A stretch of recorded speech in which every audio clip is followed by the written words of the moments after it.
concerned because I feel like I literally maybe just now am starting to get the hang of how TikTok works, like actually using TikTok. Obviously, I post like podcast clips and shorts and everything on TikTok. I've been doing that for a while, but with TikTok, it was always just post the clip and then just leave it. And sometimes it gets no views and sometimes it gets a ton of views. And I just had no idea how any of it worked. But I started using it to just see, and my Chinese spies were starting to get to know me, I felt like, because it was starting to feed me real quick. It was feeding me the things that I liked, and whenever I wanted to go, so what I would get on TikTok, and when I'm speaking nostalgically about this thing, literally maybe within the last week, I've been using it. But I end up now, it's this whole genre that I never knew I was interested in. It's just like people rizzing middle-aged women at stores just to show that they can rizz them. And I'd never seen this before. Maybe it's popular on Instagram and YouTube, but it just had never crossed my viewpoint. But for some reason, my Chinese spy that was assigned to me via TikTok was like, no. He really is going to want to see these ladies getting rizzed at Walmart. And it's not even rizzing older women. You see what I mean? Like, I can't believe it's a whole genre. These ladies love it. And there's no reason not to. And it's not like it's a prank. I don't like the ones that are pranks.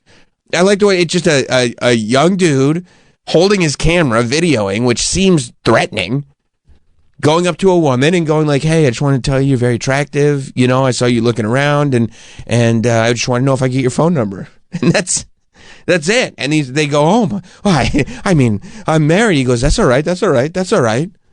I mean, look they're great. I like how the captions for a lot of these say, rizzing up a MILF. Right. And I'm like, or this one just says POV Riz. By the way, you know what? After I saw these videos, I wouldn't let my wife go shopping by herself anymore. I get that. Because I realized there are these TikTokers out there just rizzing young moms.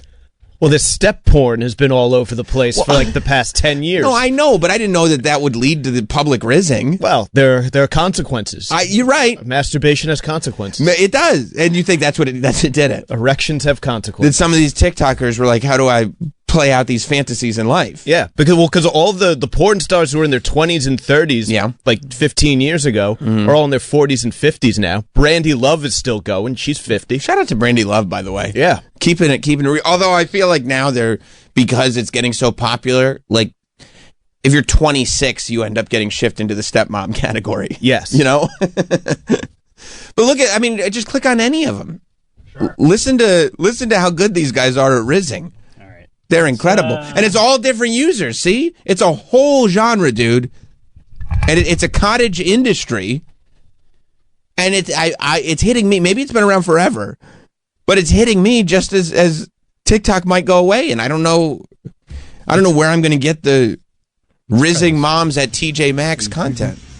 Oh, my bad. I didn't mean to interrupt you or anything, but where you get that? Where I get what? That beauty. That beautiful. What's your name? Jesse? Okay, Babadoo. What was it? Babadoo. Babadoo? Yeah, but where you from though? See, I mean, that's enough. Where you get that beauty? Where you get that? ¿Dónde gracias eso? Yes, they're in Spanish. Boom! See, it's got the sound effect. It's exciting. They're because they have this understated charisma about them. Something about the angle this is shot from is very menacing. It is menacing because it's shot from above. Like the guy appears to be much taller than these women that he's approaching. Excuse me, where did you get that? Where did I get with that beauty? Anyway, where are you from? Can I have your number? And sometimes, like, they won't give the number, which is great. But if I saw my wife getting rizzed like that, even if she wasn't giving the number, even if she wasn't responding, it's just the face that they make the minute they're getting hit on. I'm like, I don't need that. Clearly, that. I saw you cross the street, and you look really good. So I want to say hi. Hello. What's your name? Gemma. Gemma, I'm Jamal. Jamal. Jamal and Gemma. Thank You look really good. Thank you. You can be like my Bali fling.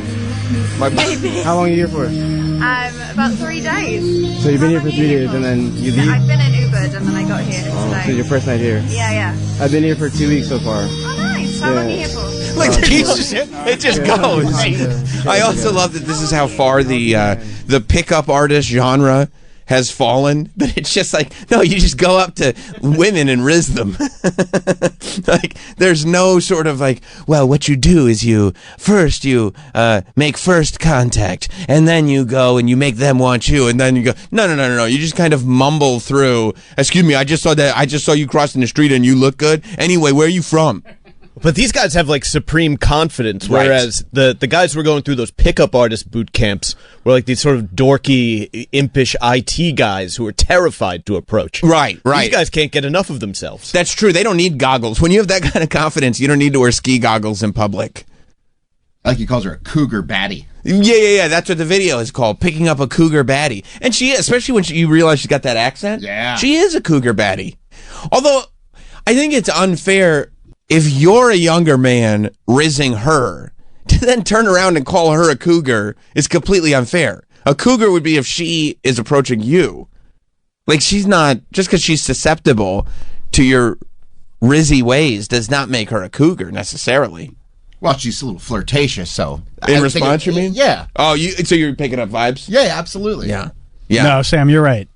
She has to initiate to be the cougar. She was put in a position, right, to be made into a cougar almost. She's just responding to it. He was watching her across the street, which, I mean, by the way, is not the most charming thing in the world to be like, no, for the last 15 minutes I've been following you and watching you secretly.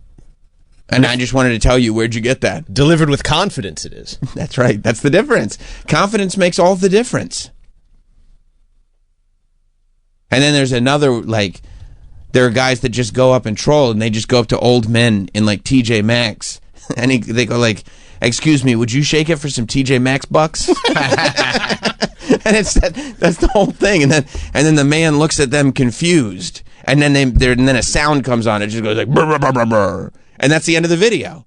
But you can go through, they spend all day in the TJ Maxx, making dozens of these, and I'll just scroll through, I want to see another one. What kind of face does this guy make? But I say all this to say that just as I feel like the medium is really starting to reach its peak, and the genre is really starting to pick up, everybody's talking about TikTok may actually go away, unless Elon grabs it. I don't know if Elon is aware of what kind of great content is going on there. But also, by the way, so yesterday, I don't even know who dropped the article, but this article comes out that that Elon is a candidate to buy TikTok. Bloomberg. Oh, that's a very reliable source. Because, somebody has to buy TikTok. Somebody else has to own TikTok in America because they're worried about the Chinese spies that are going onto our phones because these rizzing videos are irresistible. Isn't that amazing? Is that why the government's trying to ban TikTok? They're literally saying it's spying on you. And people are like, yeah, but I'm not giving this up. This is, to me, maybe... You think it's all the older male congressmen and senators whose wives are being rizzed? I do. I don't think there's spying going on. I think that it's this risk of, the trends that it's creating, where it's all these congressmen, they don't want their wives being referred to as cougar baddies. I get that. Because, a confident TikToker going up to your wife, and you're probably a lot of DC, Speaker of the House, getting government done, top tier politician. He walks into UFC with the Trump crew, and he kind of looked like a dork. He did. No matter how much power you have in Washington, when your wife is in the TJ Maxx and a confident TikToker comes up to her and calls her a cougar baddie, you're powerless against that. Well, it's a playing field leveler because That's was you would run for office because you knew that you could spend your career sexually harassing interns. That's right. Your wife couldn't do that. She was at home keeping the home like a good wife. But she knew you were doing that. Yeah. She knew you were doing, and so now she's like, okay, well, I'm going to go be cougar hunted. And spend all your money at TJ Maxx. Right. Andrew on Long Island? Hey, Sammy, you got to go check out the young men on TikTok. going up to the girls in the supermarkets and going, salutations, fine shit.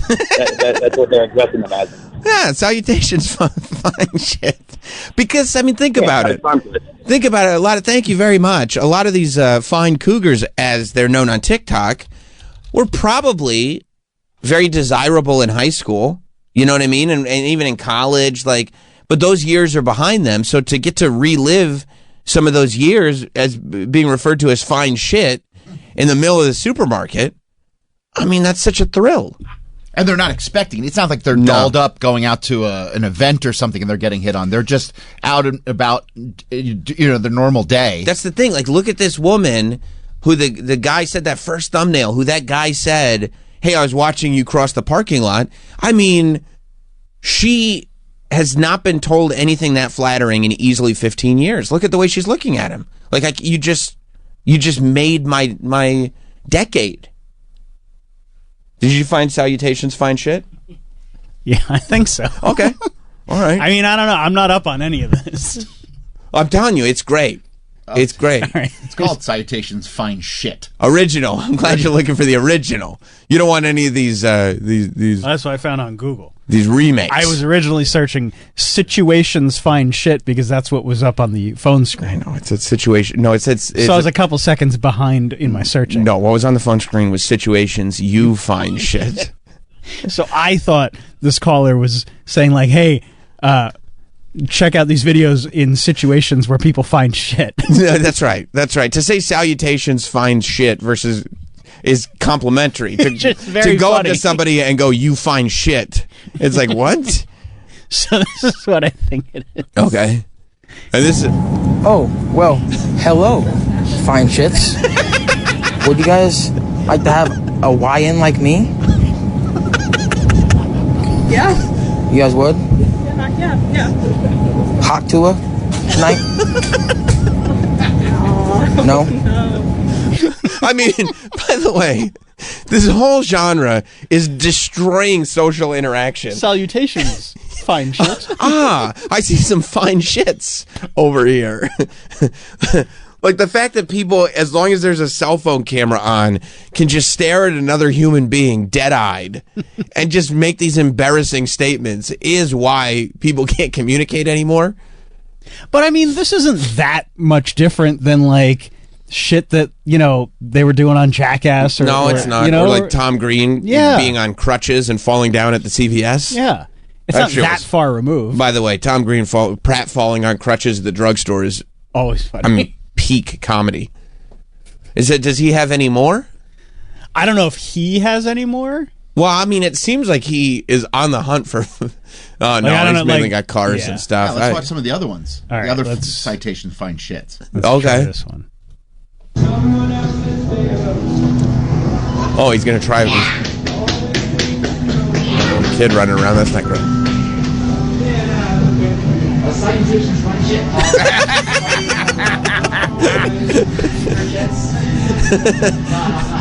I mean, also, salutations is very polite. That's the thing. That's so how you can't be upset when this happens. Well, I think it's grammatically designed so that people know this is not an insult. I'm being polite. I just noticed you're a fine shit and want to get to know you a little better. Yeah, you can easily take something that's derogatory and turn it Juvenile said, use a fine motherfucker. Well, yeah, but but the reason that he said that was because he was requesting that the fine motherfucker would please, if they would, back that ass up. That's correct. Correct. Yeah. Well, context. Yes. Context is king, and I think that it makes all the difference in the world. Is this gentleman? Did he find a fine shit? Salutations, fine shits. Would you like two YNs like us? YNs. Would you want two YNs like us? Two fine YNs. Two fine YNs. Where are you going?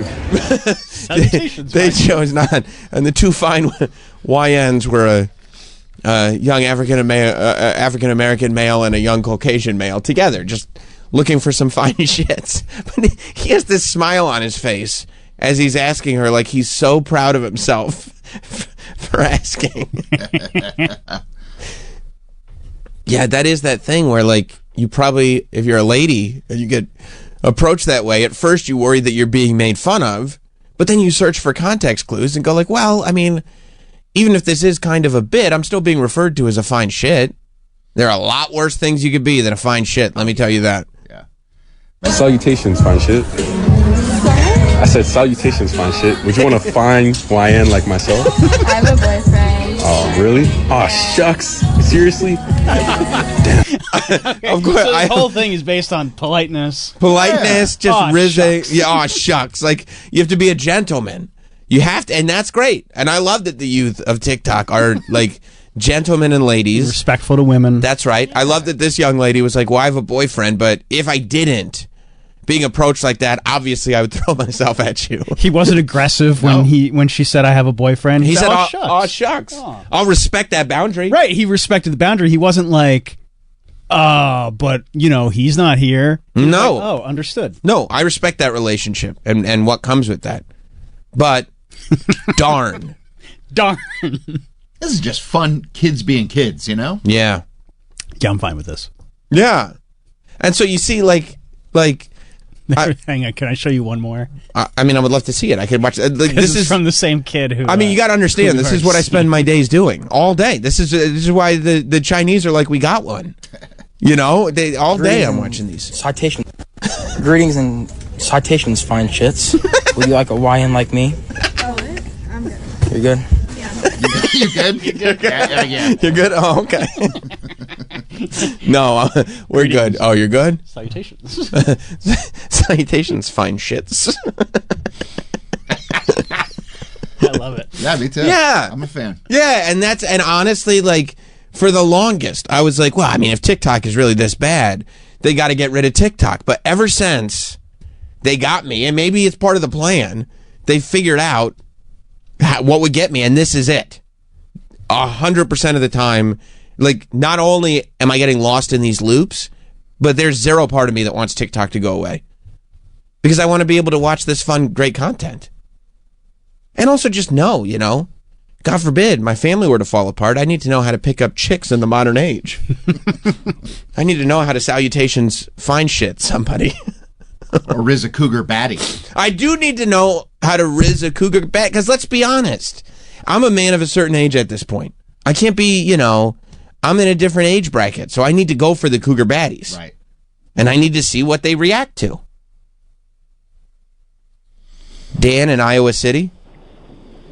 Yeah, salutations fine shit guy is a really good way to pick up and riz older women. Uh-huh. But young test dog can go to the World Wide Web and go to www.milfhunter.com. And that guy rizzes older women really well, too. Okay, well, I've actually seen, thank you, Dan, I've seen some of his work. I mean, Mike, can you co-sign that? Yeah, he's got a perfect batting average. Literally every time he rizzed up a cougar baddie in the grocery store or outside at a cafe, they wound up going home with him. Wow! Some of them even while married. Whoa! They would make excuses up and tell their husbands. And what would they get to, like first base? No, they would go all the way. Wow! Sometimes even all the way +1. Whoa! +1? Yeah. Wow. I didn't realize they were stealing home. Oh, yeah. Oh, man. This guy's good. And is this on TikTok? You may not find it on TikTok, but I'm sure it's available online somewhere. He's got his own platform. Yeah.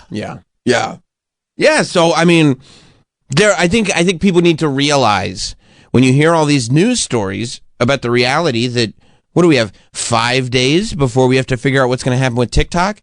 Unless it either gets delayed or somebody buys it up, which for both of those, we don't have a ton of time. There are consequences here. We're going to lose a lot of great content. And I haven't seen... Lose a lot of fine shit. I haven't seen any fine shits on Instagram Reels. Even no matter how broed out Zuckerberg is, no matter how much he claims he wants masculine energy in companies and he's going to wear oversized T-shirts to prove it, no matter what, I haven't seen it. And maybe it's there, but I haven't seen it. And usually what pops off on TikTok will come over to Instagram. But yeah, I haven't seen this. This is great. There's so much good stuff on TikTok, dude. So much good stuff. That's like a thing now. I think everybody's like trying to get content from just walking up to people and doing stuff. Yeah, and some of it, like, it's like, it used to be if you wanted to prank somebody, well, that's what happened to YouTube, right? Like the YouTube prank era was legendary, except people realized that they were all completely fake because they were so over the top. Like you had to do these crazy over the top pranks. Our level of what's acceptable has lowered so much that you just kind of have to walk up to a stranger and just say something random. And as long as you repeat it multiple times, you got a hit. 9 times out of 10, it's going to work. Yeah, you just get clicks. That guy, Confidence Heist. Did you ever see that guy? Who's Confidence Heist? Oh, he just walks up to people like on the streets and he asks them like, "What makes you confident?" And then like deep dives into like tries to talk to them and. Oh yeah, I've seen like sometimes it's interesting, sometimes it's not as interesting. That's what they do on like Instagram, like the like, hey, can we see your house? Those are all fake though. Right. I don't know if Confidence Heist is real or fake. I've never seen. No, him I think he's real. He's always hanging around Soho. I don't know if he should be talking to kids. He talks to like old ladies. Oh, nice. Does he riz them up? he stays pretty like centered, you know. But I mean, look how many clicks he gets. How many followers? Yeah, but I mean, sure, but look at his mustache. If he had that mustache and he was rizzing up these ladies, he'd be a god. So you're saying he's not taking advantage of the mustache and talking to ladies? Yeah, that mustache was built for rizzing. I didn't even really know what rizzing was until recently, but I found out. I'm glad you showed me. Yeah, now you know, right? Now I know. Let's see what it was. That Nikki Glazer? Oh yeah. He's talking. This one right here. Yeah, let's see Nikki's. Excuse me, Nikki. You look really, really confident. Wait, how do you know? Hi, yes, I Hi. am. What makes you confident? Honestly, a spray tan changes everything. As shallow as it may seem, I think it ups your hotness points, like 3 points. You look amazing with a spray tan. You feel good. People think things are going well in your life. You smell like a menstrual cup, but you look amazing. That's funny. I mean, I'm not disagreeing with that. I smell like a cat litter right now. But I look good. I went a little too hard on the hands. Don't look at the hands. Can I tell you what bothers me The about? legs are popping. Can I tell you what bothers me about Confidence Heist? What's that? Go ahead. He leaves the content to the people he's talking to. Yeah. And that always that starts to get, if you got a good gimmick, fine. But that does start to get irritating to me. Like when you're going out there and you're saying hello fine shits, yes. You're not relying on the reaction is funny, but ultimately that's your content. Like, you know who I like on Instagram that does stuff like this? Who's that? Subway Takes. Do we know Subway Takes? I don't know if I know Subway. Subway Takes is great. He does like a 2-minute interview in the subway. He attaches the lav mic to a Metro card. Oh, yes, I have seen him. Yes. And he says, what's your take? And then the person gives one take. They agree or disagree. It's very entertaining content. Okay, but he's relying on other people. But he's going back and forth with them. Okay. So he goes, what's your take? They give a take. And then he either agrees or disagrees, and then they riff. There's a riffing session that happens after that. And you like to riff. I love a good riff. You're the riffing kid. Oh, yeah. People go, the thing about Sam is he just won't stop riffing. Yeah, so like when they're on the train itself, see? And sometimes you get celebrities, sometimes it's normal people. Now, what about that guy down in Soho, I think? Like, he does fit checks on people, and he just asks them what they're wearing. Oh, yeah. And, like, he's gotten celebrities, too. Like, I've seen, like, Willem Dafoe and, like, Giancarlo. You know why I kind of like that? Because I think it's real, because sometimes the celebrities blow him off. Oh, yeah. Like, and he still posts it. Yeah, absolutely. But he's relying on somebody else for content. That's true, but the fits come correct a lot of times. So I like I like the fits. When Giancarlo Esposito was on, I mean, come on, somebody he was so excited. Someone asked him about his fit. Yeah, of course. Giancarlo Esposito dresses like Giancarlo Esposito, so people know. Oh, he could dress. Oh yeah, yeah. So you got stuff like this, but it's not like the Subway Takes. Subway Takes good, right? But the throwaway of TikTok content is, I think, what I enjoy. Like, it's so absolutely disposable. You can become obsessed with a creator and then never see them again and forgot they ever existed. I enjoy that. Yeah. You're not even following. It's just like, yeah, we know you like this. We're just going to keep feeding it to you and feeding it to you and feeding it to you. But yeah, so. Well, now it's all going away. Right, because the 19th, I think, is the date that we have to know by. They said either a company has to buy them up so that for America, or for Murica, or Okay, guys. who's that? Who was that? I don't know. Oh, Some ad on TikTok. Or they can't be here. They're going to ban, which is weird, to ban the service from the country. They're saying they're doing it for our protection, but now it's starting to feel like. But I mean, I assume it'll still be on their phone. Like it'll still work. Will it? Yeah, because when they've banned apps before, as long as you still have the app, it'll work for an amount of time. Oh, so but the updates won't come through. No, the updates won't come through, and eventually it won't work anymore. But I remember there was some game that people were going nuts for, and then the Apple Store banned it, and people were selling phones. Penis drop. It was like Tetris, but it was done with It was penises. just all penises. Yeah. It was just penises would come down, and some were curved, and some were straight. Penis drop. I would just forget to play the game because just looking. Yeah. Oh no. Yeah. It was called Penis Tower. But people were selling phones on eBay with the game installed. Because you couldn't play the game anymore, and it was this like really super just viral game for like a hot minute. But then, so like TikTok's still going to work on the 20th. You know, they figured a way to shut it off though, because that happened with InfoWars. They took the app. I still had the app. That's a bummer for you. Troy, how do you know? And eventually they just made it, because I was like, okay, like it's still on my phone, and then eventually it just stopped working. Troy was there the day they finally shut down. Yeah, I guess they could. You're probably right. They could just shut it down. Like they take music off there all the time when there's licensing issues. That's right. You know? John Taffer could shut it down. Yeah. Shut it down! That's all he's got to do. He's just got to yell. Yeah. And then the people running go, okay, all right. Sorry, John. We were talking last week. The rumor was that Mr. Wonderful Kevin O'Leary from the Shark Tank was going to buy TikTok with some partners, but I guess that hasn't really moved forward.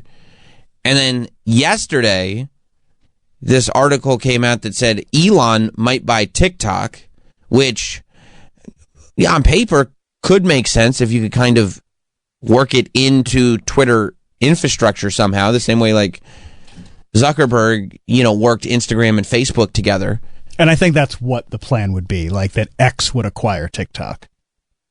And then would they call it TikToks? TikToks. With X's? But now they're saying that's pure fiction. TikTok is saying that the idea of Elon Musk purchasing the company is pure fiction. That there's no deal, there's no conversations, Elon's not going to do it. So I don't know. It's weird, though. It's weird. Every single day there's a new story about what could possibly happen with this app. It says we can't be expected to comment on pure fiction. But, like, of course they're going to say that. Right, because they're not trying to let the cat out of the bag. Yeah. Also, it's Chinese officials that are plotting this. The TikTok people probably have no idea what's going on. That's a good point. Yeah. That's a good point. Bloomberg reported, citing people familiar with the matter, that one possible scenario being considered by Chinese officials would see Musk's X social media platform take control of TikTok's U.S. operations. Which makes sense because, honestly, there's only a handful of people or companies that have, like, the ability to take over. I wonder if all the kids, though, like all the younger people that left Twitter, and they said it was because of Elon, but it was probably just because they were bored with Twitter because, it was over, and moved to TikTok. Will they get off TikTok because Elon is the enemy? No. I don't think so either. No. Because where are you going to riz? Yeah. And they have followers. It's like, we're not going to abandon all these followers. Right. Kids don't like Facebook. They're still on Instagram Reels. That's right. They don't care who owns what. That's right. Yeah. So I guess we'll see. I mean... Like, maybe, like, Hot Dog will get off. Yeah, I'll just read the room wrong. Yeah. Who's with me? Hello? Like, kids don't care if Elon owns TikTok. It's kids in their mid-30s who are still pretending to be younger that care. I got a big reaction from Travis in our group text because I don't know, Hot Dog. He was saying something politically in the group text. I can't remember the context, but I was like, I told him I can't wait for your center right arc, like meaning he's gonna have like his next phase. He's going center right and he's going there quickly, and he goes, well, if that's next, what am I in now? And I go, your aging liberal arc. Which is true. Yeah. Yeah. I mean, it's hard to read the room. It's hard to keep up if you're trying to go by all the social cues and everything. It's very difficult. I feel bad. Is Elon still purporting himself as one of the great experts of Diablo 4? Oh yeah, why wouldn't he? He said he was one of the greatest in the world. One of the greatest Diablo 4 players. But what does he play under an alias? So nobody really knows. I don't know if he plays under an alias, but I do know that people who are actually great Diablo 4 players say that what he is claiming he has done is virtually impossible. Virtually, but people would say inventing PayPal is virtually impossible. Just the amount of hours that he would apparently need to level up to the level that he says he's at. Right. Do we know? While also running like 6 companies. Sure. And prancing around with the president-elect. He does do that. But he might have, look, we don't know what they did the whole plane ride. They ate Big Macs at one point. You got to eat, but he might have been playing Diablo 4 for some of that. Oh, no. Now he's being... What do you say? Elon Musk is being accused of using loopholes and hiring better gamers to play as him and boost his ranking in Diablo 4. Now, that wouldn't surprise me. If he's got a room full of players just like switching on and off, like ranking him up all day. No, I'll log in as eMusk. No. Yahoo's reporting on this? Yeah. Why is Yahoo getting involved? If Elon says he's got the high score in Diablo 4, let him have the high score in Diablo 4. Can you scroll up so I can see that thing? Amid Elon Musk's to-do list includes serving as chief executive of Tesla and SpaceX, overseeing X and acting as close advisor to President-elect Trump, and running the Department of Government Efficiency. To be fair, that's not a real department. That's a good point. So, however, it does have a gray badge on Twitter. That's cool. Especially I wonder how Elon Trump's got that. not even in office yet. I wonder how he got that. In addition to these formidable tasks, he has managed to accomplish the improbable, not impossible. Well, they don't want to get sued. Rank over Diablo 4 claims.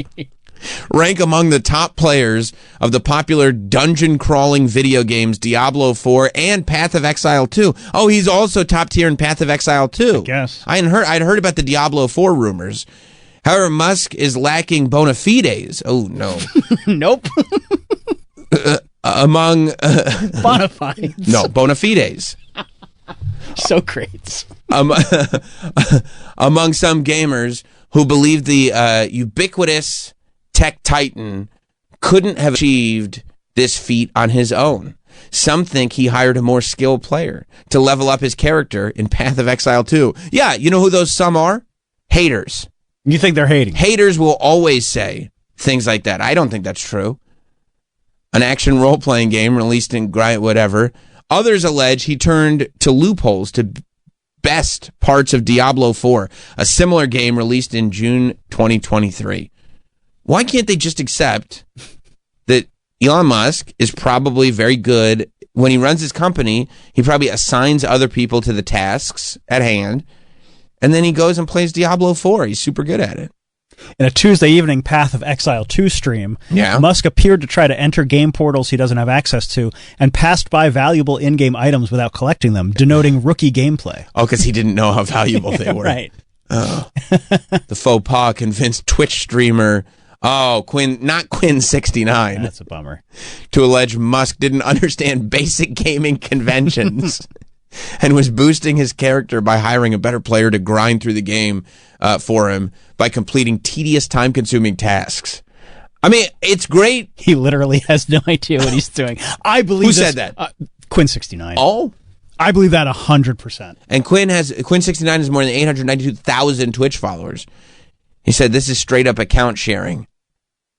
It's a great time to be Quinn69 because, like, if Elon Musk went around claiming he had all this great professional wrestling knowledge, then I could finally step up and go like, no, Elon Musk, sit down. You're wrong. That's not true. Now, Quinn69 is able to be like, this is where I'm a Viking. You can't just make these baseless claims. It's widely accepted in the gaming community that Musk took advantage of a bug in order to set a new pit record in Diablo 4. Indeed, some noted that Diablo 4 was experiencing a bug that inflated a player's health at the same time Musk uploaded the video of his record-breaking run. No. No. Somebody else, CEO something, suggested that Musk hired a team of professionals to play the game on his behalf. Wouldn't that be great? What do you do for a living? I can't say I'm involved in a secret project with Elon Musk. I can't say what it is, and you find out it's just Diablo 4. Leveling up Diablo 4.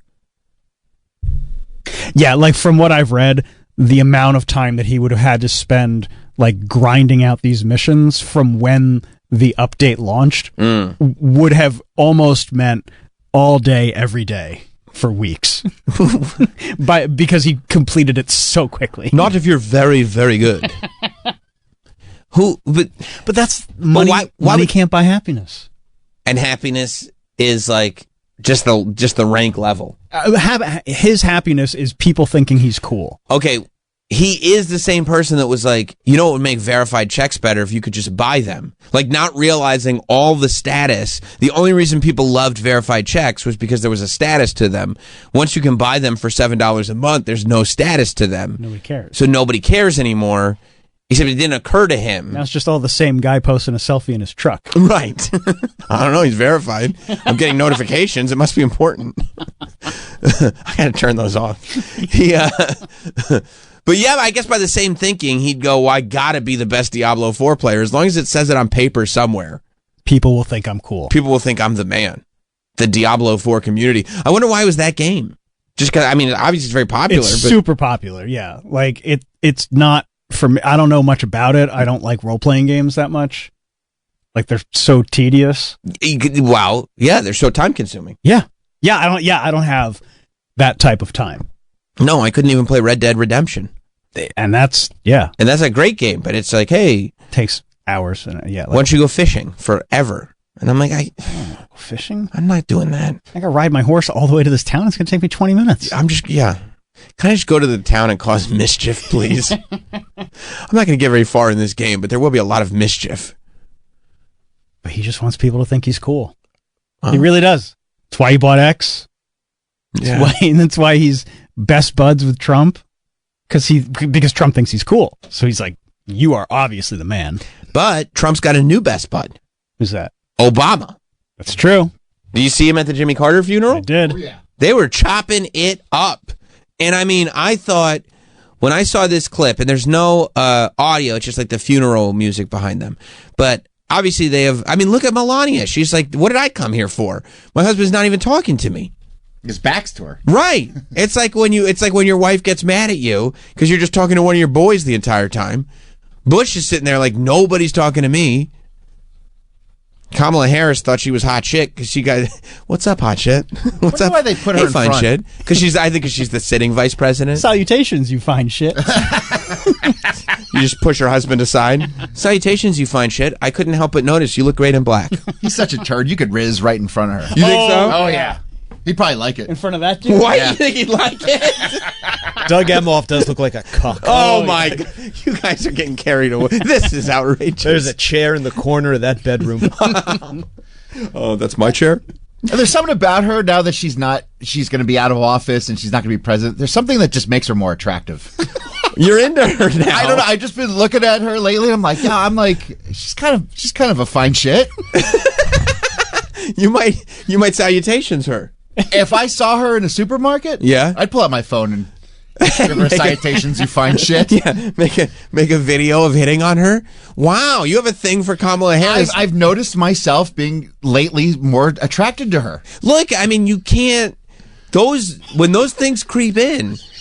When I realized I was attracted to Sarah Huckabee Sanders. Exactly. It wasn't a thing where I was like, oh, my political viewpoints have shifted one way or the other. I don't care one way or the other about any politics. But I would just, in a moment of honesty, I said there's something about the fierce loyalty that this woman has that I think there's an attractive, handsome nature to her.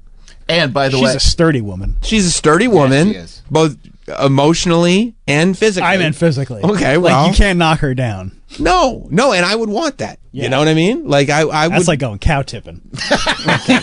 Well, now you're being insulting No, about, I'm just about saying, my like- girl. saying I that in don't a like. polite I don't way. like. Yeah, that. I'm saying in a polite way. Like, it would take a lot to tackle her and we're not get her down. But also metaphorically, also. She'd be a good linesman. That's one of the many things she'd be good at. Many things. She's done great. But so you're having a similar experience about Kamala Harris. I've just seen her lately in a couple things where I'm just like, man, she's looking pretty. She's looking fine. She's probably got a little bit of a chip on her shoulder now, a little bit of edge that she lost the election. Yep. She probably didn't see that one coming. Like, if you probably got her in private, she probably got a lot. You know who I bet she talks a lot of shit about? Her young staffers. Yeah. I'll bet she's furious. Her social media team? Yes, at the young staffers that were advising her on what to do or not to do, and then those fucks told me to do Call Her Daddy. Who cares about Call Her Daddy? She gives off kind of a tipsy energy too. Yes, I think that's what makes her sexy. You could probably talk her into a lot of stuff, like a stepmother at a wedding. Sure, like she doesn't get the opportunity to have fun very often, but she really likes to have fun. And when she does, it's full throttle. Fucking lets loose. Right. There's also a great video. Yeah, she hates all these people. Yeah. She hates all her young staffers. That's my hypothesis. She would have won if it weren't for those idiots. Yep. Yeah. And honestly, like, maybe. I The don't know. Brat and Joy Consortium. That's right. That's right. They convinced her it was Kamala Brat Summer, and she bought into it. And now she's pissed. And by the way, I'm not alone in this because at the funeral, Yeah, go ahead. they show Bill Clinton, and when Kamala walks in, he checks out Kamala's ass. He does? Yeah. He's like, Okay. Wild Bill. Wild Bill. Hillary just has to ignore it like she's done for decades. Like, Yeah. okay, whatever, dude. Like, at this point, whatever. I'll tell you, I don't think you could riz Laura Bush and get away with it in front of GW. No, GW wouldn't have that. No. Excuse me, what did you just say to my lady? Yeah, no, he wouldn't. Excuse me. No one's risen her. Troy. I mean, let's be honest. Can we be honest in this room? No one's risen her. That's Laura. Okay. Oh, hang on, I found the video. Of Bill? Yeah. He was checking out Kamala, Of huh? course. Let me see. There's Bill right there in the front row with that skinny neck. Yep. Let's see. Okay. Oh, yeah. Okay. See? I mean, it's raw instinct. I saw where those eyes were. It is pure instinct for that guy. Look at him, and he turns his whole head. He likes what he sees, too. Absolutely. He can't help himself. No, he can't. It's pure instinct. Like, the amount of... oh, my God. Like, the amount of cognitive training that he would have to go through to rid himself of that instinct. Rewire his brain. It's too late. You think he tried to arrange a swap? No. I mean, in his head? In his head, absolutely. He thought about it. Just bully Emhoff into taking a night with Hillary? Hillary. I don't know if this is a fair deal, Bill. Oh. Yeah, but so then like all the living presidents are there, obviously, right? Trump, Obama, Clinton, Bush, everybody. And in the second row there, Trump starts talking to Biden. I mean Obama. And at first I go like, okay, maybe this is just Obama being polite. But then Obama returns. Like Obama thinks of something interesting to say and talks back to Trump. And Trump wouldn't talk about what they were saying. No. There's been lip readers that have kind of like figured out some of the sentences. What do they think? They blah blah blah. Trump, possibly wary of cameras facing the pair, cautioned Obama that they would have to, quote, find a quiet place later in the day to discuss a, quote, matter of importance, according to a forensic lip reader. Hell yeah, dude. By the way, Trump Probably did not TikTok. use the phrase matter of importance. At one point, Trump leaned towards Obama and said, quote, I've pulled out of that. It's the conditions. Can you imagine that? Obama's still in it. Some people thought he was talking about Obama's 2015 Iran nuclear deal and the 2016 Paris Climate Agreement. Both Nuclear. things nuclear. Two things that Trump withdrew from. Wow. And Obama, wow. Quote, call me at the foyer after. What's the foyer? Possibly referring to the National Cathedral's foyer. Oh. Obama then said, quote, can you just ... it should be good. And Bush is like, what are you guys talking about? And they're like, nothing. All right, let me know. You guys see my paintings? Yeah, exactly. Bush is like, I want to go home. Trump said, quote, I can't talk. We have to find a quiet place sometime. This is a matter of importance, and we need to do this outside so that we can deal with it, certainly today. Wow. The lip reader also interpreted Obama as saying, quote, listen to me, it's a chore, though the context didn't make clear what he was referencing. And Trump replying, quote, yeah, right, I can't think of anything that's a chore. Which I believe him saying. Like, if Obama's like, this is a chore. No, you're wrong. Nothing is a chore. My favorite part was at one point, Obama starts talking to Trump, and it looks like Kamala. Now, there's two ways of framing it. It looked like to me when I first saw it that Kamala heard Obama talking, and then she turned around, and I thought it was because she thought Obama was probably talking to her. Well, he must be talking to me. Yeah. And then she realized he was talking to Trump, and she was like, oh, okay. Her sworn enemy. Yeah. Oh, me? No? Okay, oh, you guys are friends. Okay. Right. Some people, though, think that Kamala was like looking behind her like you look at the person talking in the movie theater. Like you give the dirty look when people are talking. Yeah. Like show some damn respect. Right. We're at the Habitat for Humanity funeral. That's right. Yeah. But in reality, it's like, are you talking to him now? Are you talking to him? That's how I would probably interpret it. I think so. And Obama was like, yeah, dude, yes, I am. You didn't make it into the club.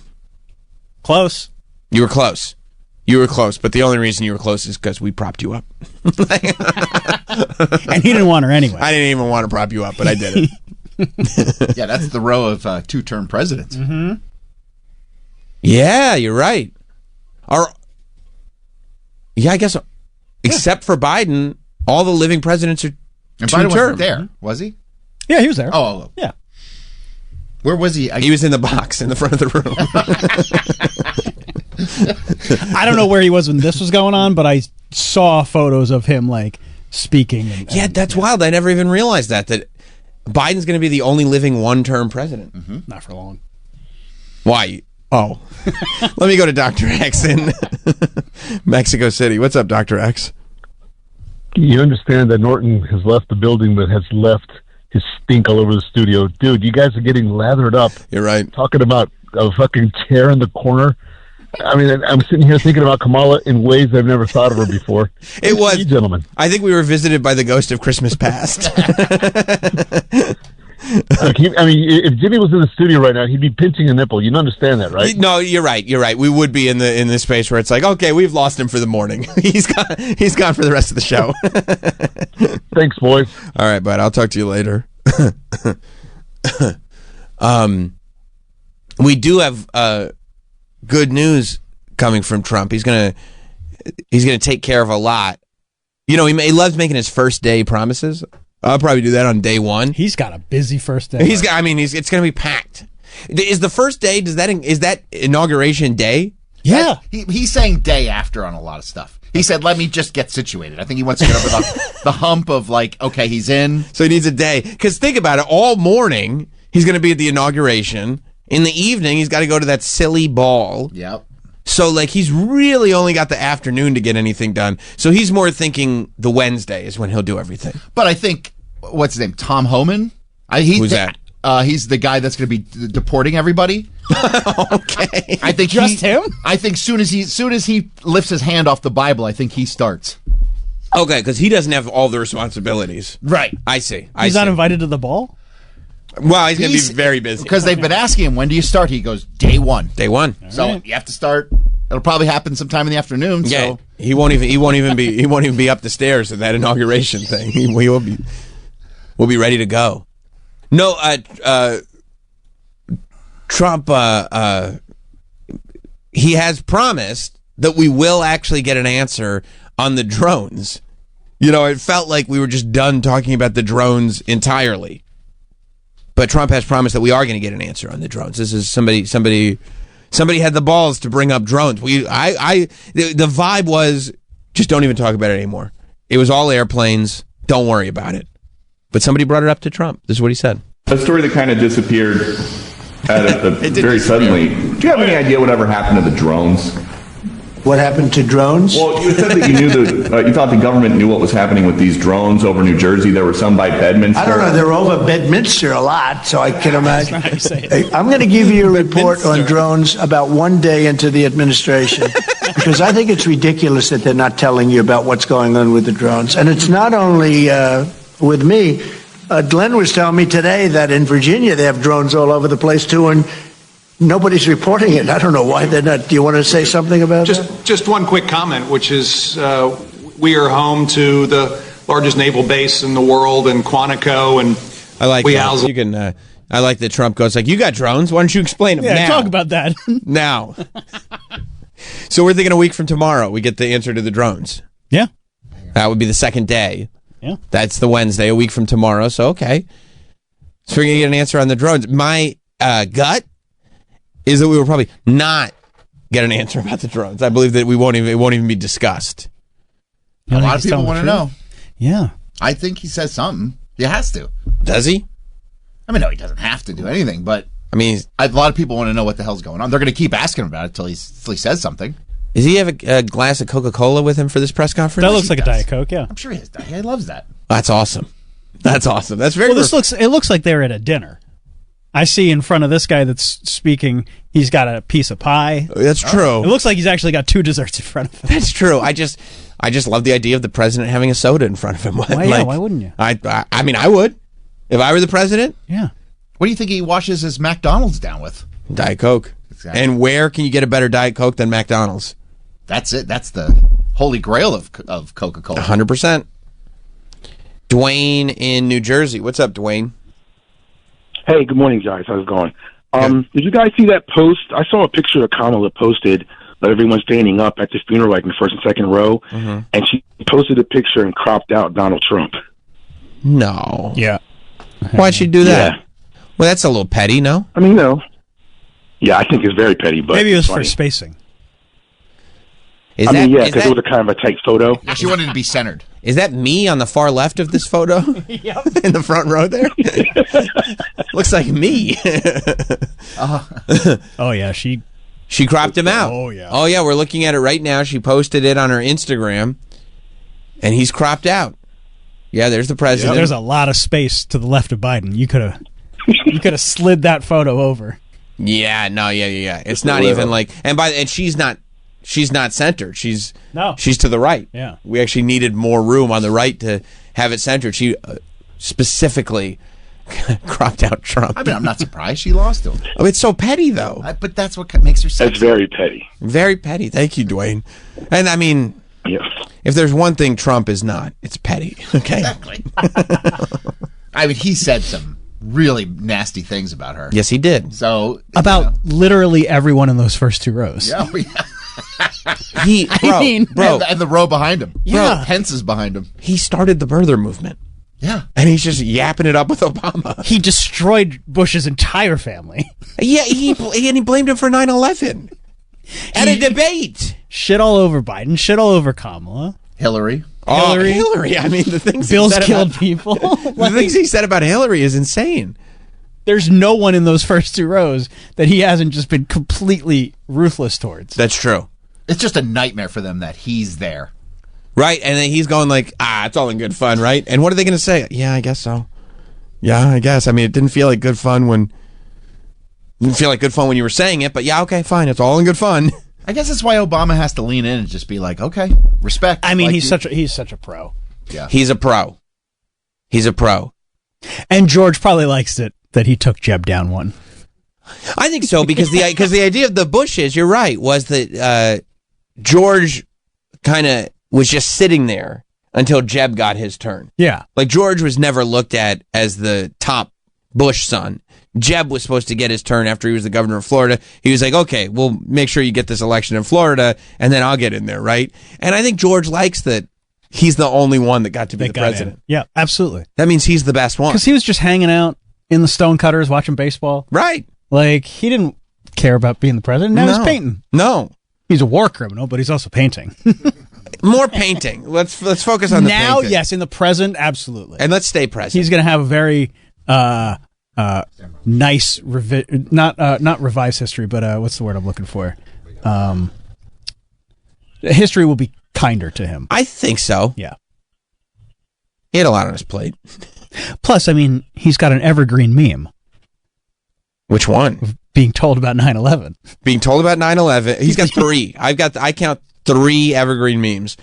Being told about 9/11 is the top one. I mean, everybody uses that for everything. Right, just whispering in his ear while he's reading the book. But it is very often that we hear that Mission Accomplished comes up. Mission Accomplished. Mission Accomplished is a big one. And then it doesn't have quite as many uses, but dodging the shoe is big. I mean, that's just a fun video. That's it. Well, it's a GIF. Yeah. It's just a fun GIF to spread around with your friends. I guess I've totally lost focus on the drones because of all the controversy going on with Dunkin' Donuts across this great land of ours. I didn't even realize this was a thing until this text came through from it was from my Uncle Cliff in Nebraska. And, you know, he kind of knows what's going on, obviously. Uncle Cliff in Nebraska. And he wrote to the whole family, okay, I know that you have all been wanting to know this, but were hesitant to ask me. I'm going to come right out and tell you so you won't have to wonder anymore. Dunkin' Donuts has been without donuts in the entire state of Nebraska since last Wednesday. There's been no official cause released either by the company or the media. Speculation has run rampant out here. I've heard many viewpoints, but that's a long text. Yeah, I've heard many viewpoints, but suspect a conspiracy. This leaves me with one all-important question. If we can send a man to the moon, why can't I get donuts at Dunkin'? And he just sent it. And by the way, were you guys talking about this previously? No, none of us had ever heard this was happening. And my mom was like, the fuck? This sounds like something you'd want to talk about. And she was like, but listen, this is what my mom said. This is Uncle Chuck? Cliff. Uncle Cliff. Uncle Cliff. What side? My mom's side. Okay. You know, my mom's side's a little wackier than my dad's side. Okay. Especially on the Cliff end of things. But she goes, because this is the first thing she said is like, okay, but you better research this before you talk about it. Okay. Like, don't just take, she goes, sometimes Uncle Cliff just says things. Don't just take his word for it. Make sure you do your research. Is Uncle Cliff easily fooled? It's not that he's easily fooled, but he will just say shit. I know a guy like that. Right? Like, he'll just say shit. And you go, okay. Like Troy, why are you smiling? Huh? Uncle Troy texted us today. Yeah. He said he saw it in a tweet. Yeah. He has Illuminati bot. I don't know. They're out of donuts. Yeah, no. I mean, Uncle Cliff is one of the top tier uncles. You know, growing up. I mean, he sounds cool. Yeah. If he's taking time out of his day to write you paragraphs about the lack of donuts where he's living. That's right. In Nebraska. Then he's cool. 2 great Uncle Cliff instances. I hope the family's not listening. Number 1, growing up, he worked at the McDonald's.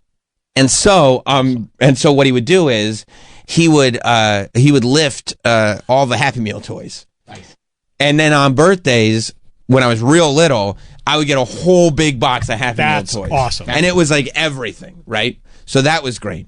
I knew a guy who worked at Burger King that used to do that too. What was his name? I don't remember his name. It's similar to mine. I don't remember though. I don't know if the statute of limitations is up. Did he have a cat? Yeah. And then the second thing, once I got a little bit older, is we had the family around, and the whole family was together, and my uncle who's married in, so my aunt's husband, he's been literally married to her since before I was born. Like I've always just known him as my uncle. They were married before I was born. And he says something or whatever, and Uncle Cliff leans into me. I was probably about 20, maybe even younger. Maybe I was in high school. He just leans into me, and he points to my uncle, who again is not new. He just goes, "Man, that guy sucks." And I was like, that guy sucks. Like, you've known him for 20 years. That guy sucks. Then he's qualified to give that opinion. Yeah. So, I mean, when Uncle Cliff sends out a news alert, I go, this is worth looking into. Is this an active thread? Yeah. Okay. Yeah. All right. So it wasn't just like this dormant. No. It wasn't text like he group. like put in every number and everything. No. It was a text amongst the siblings on my mom's side. Sure. Yeah. But you guys go back and forth. Sure. Okay. Yeah. He just wanted to make sure everybody was updated. Good. On the goings on. Right. But he did raise a good point that like once I researched it and realized this is a real story with local articles about it, that there was no national news about this. And that makes you think, right? It makes me think because it's even bigger than just Nebraska. If you watch, I found a local news report, but interestingly enough, this local news report is from Albuquerque, and I don't know how you guys did in geography class, but Albuquerque is actually not in Nebraska. No, that's where the Isotopes play. That's right. That's exactly Albuquerque. Albuquerque is in New Mexico.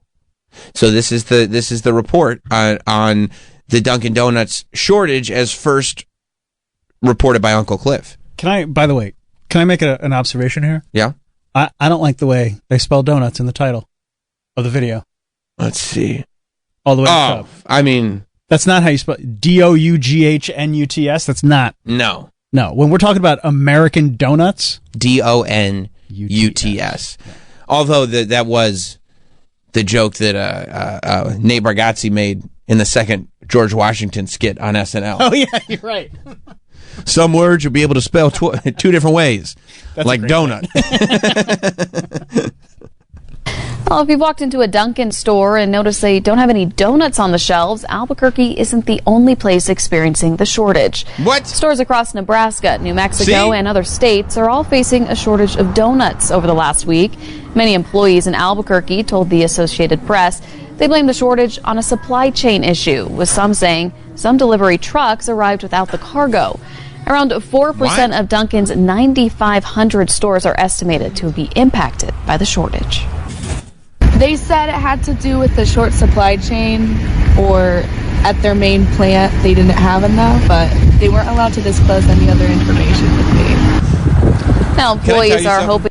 There's something about, and we know this from Shamokin, there's something about a Dunkin' Donuts customer talking to the news that might be the most intriguing thing on television. Everything about that young lady, who, by the way, if I saw it at TJ Maxx, would absolutely get a salutations. 1000%. Yes. I was thinking the same thing. Oh, yeah, we need a salutation, sir. Salutations, fine shit.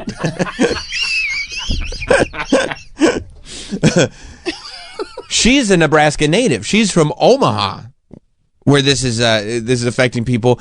I love the skeptical nature of the whole thing. This is what they said, but like this is a young lady who has questions about the official story. She's sniffing out some bullshit. Yeah, she is. Yes, she is. We sniff it too, don't we? Mm-hmm. Yeah.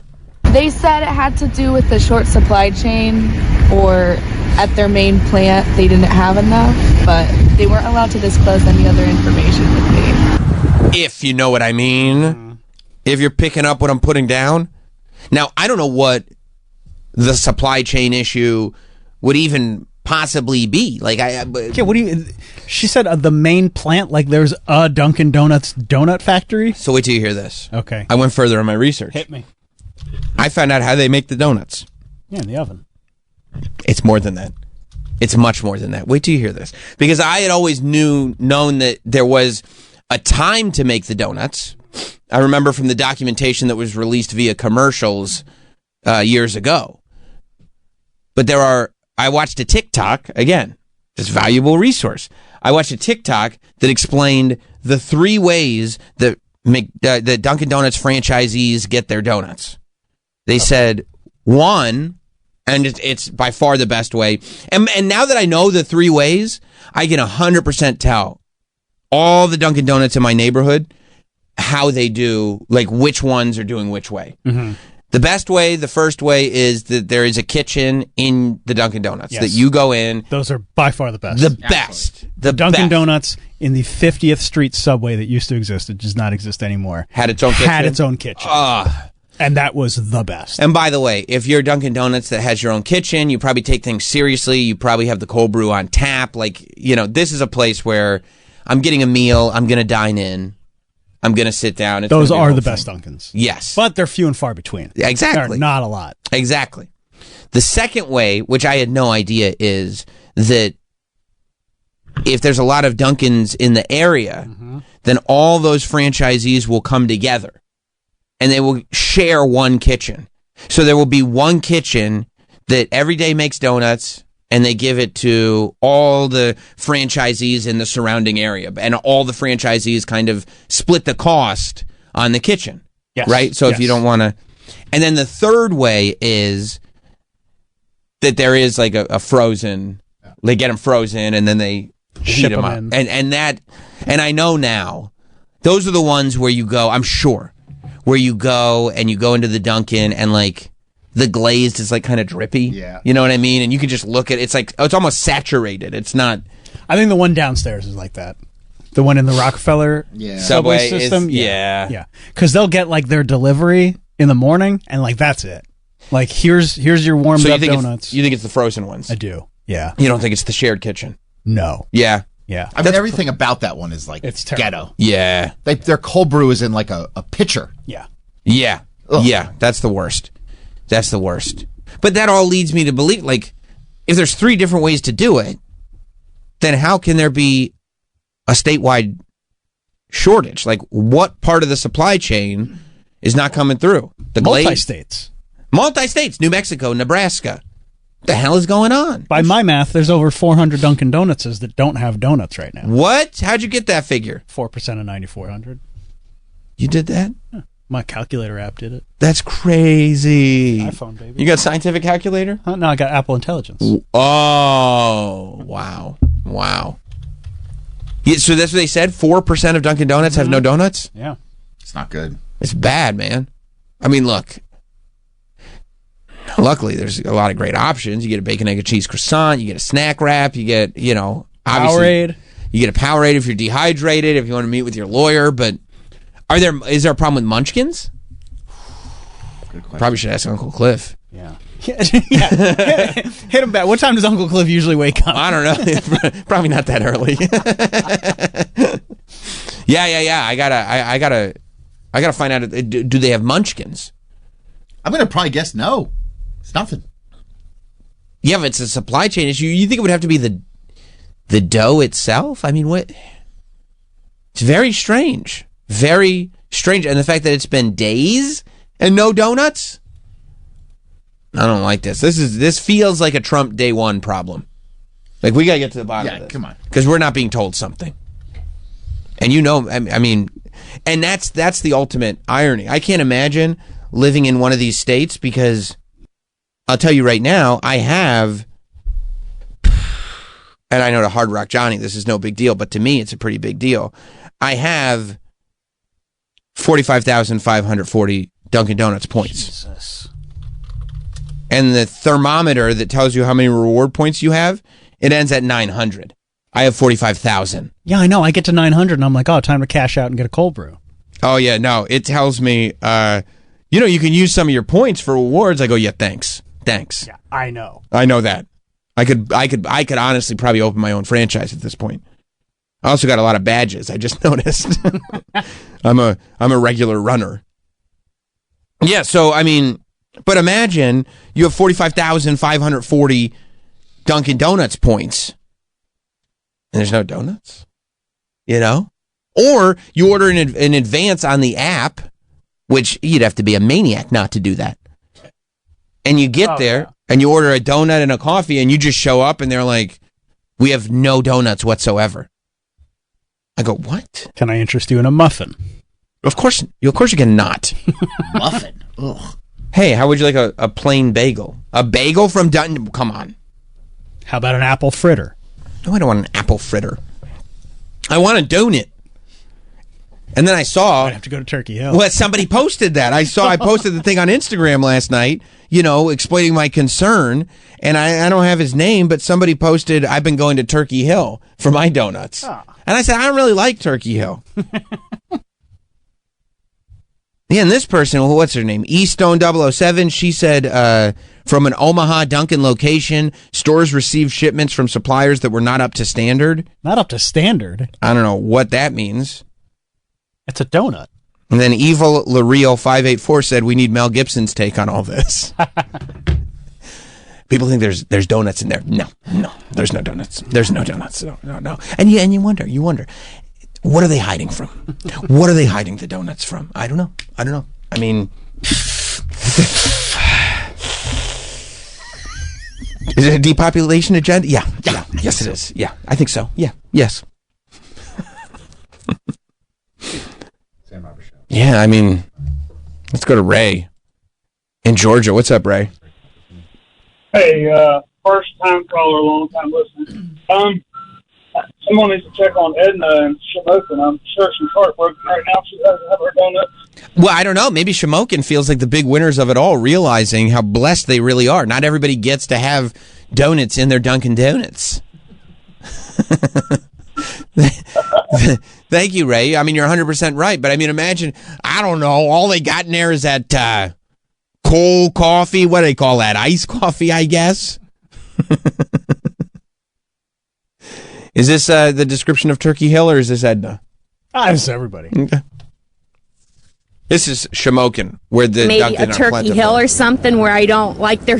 Now I have to rely on myself to go to maybe a Turkey Hill or something where I don't like their donuts. I rather the donuts at Dunkin' Donuts, and I'm kind of dealing with it, but I really miss Dunkin' Donuts. I go there every day. I get a chicken bacon croissant, or I get some coffee, Powerade if I'm dehydrated. I sit there all the time.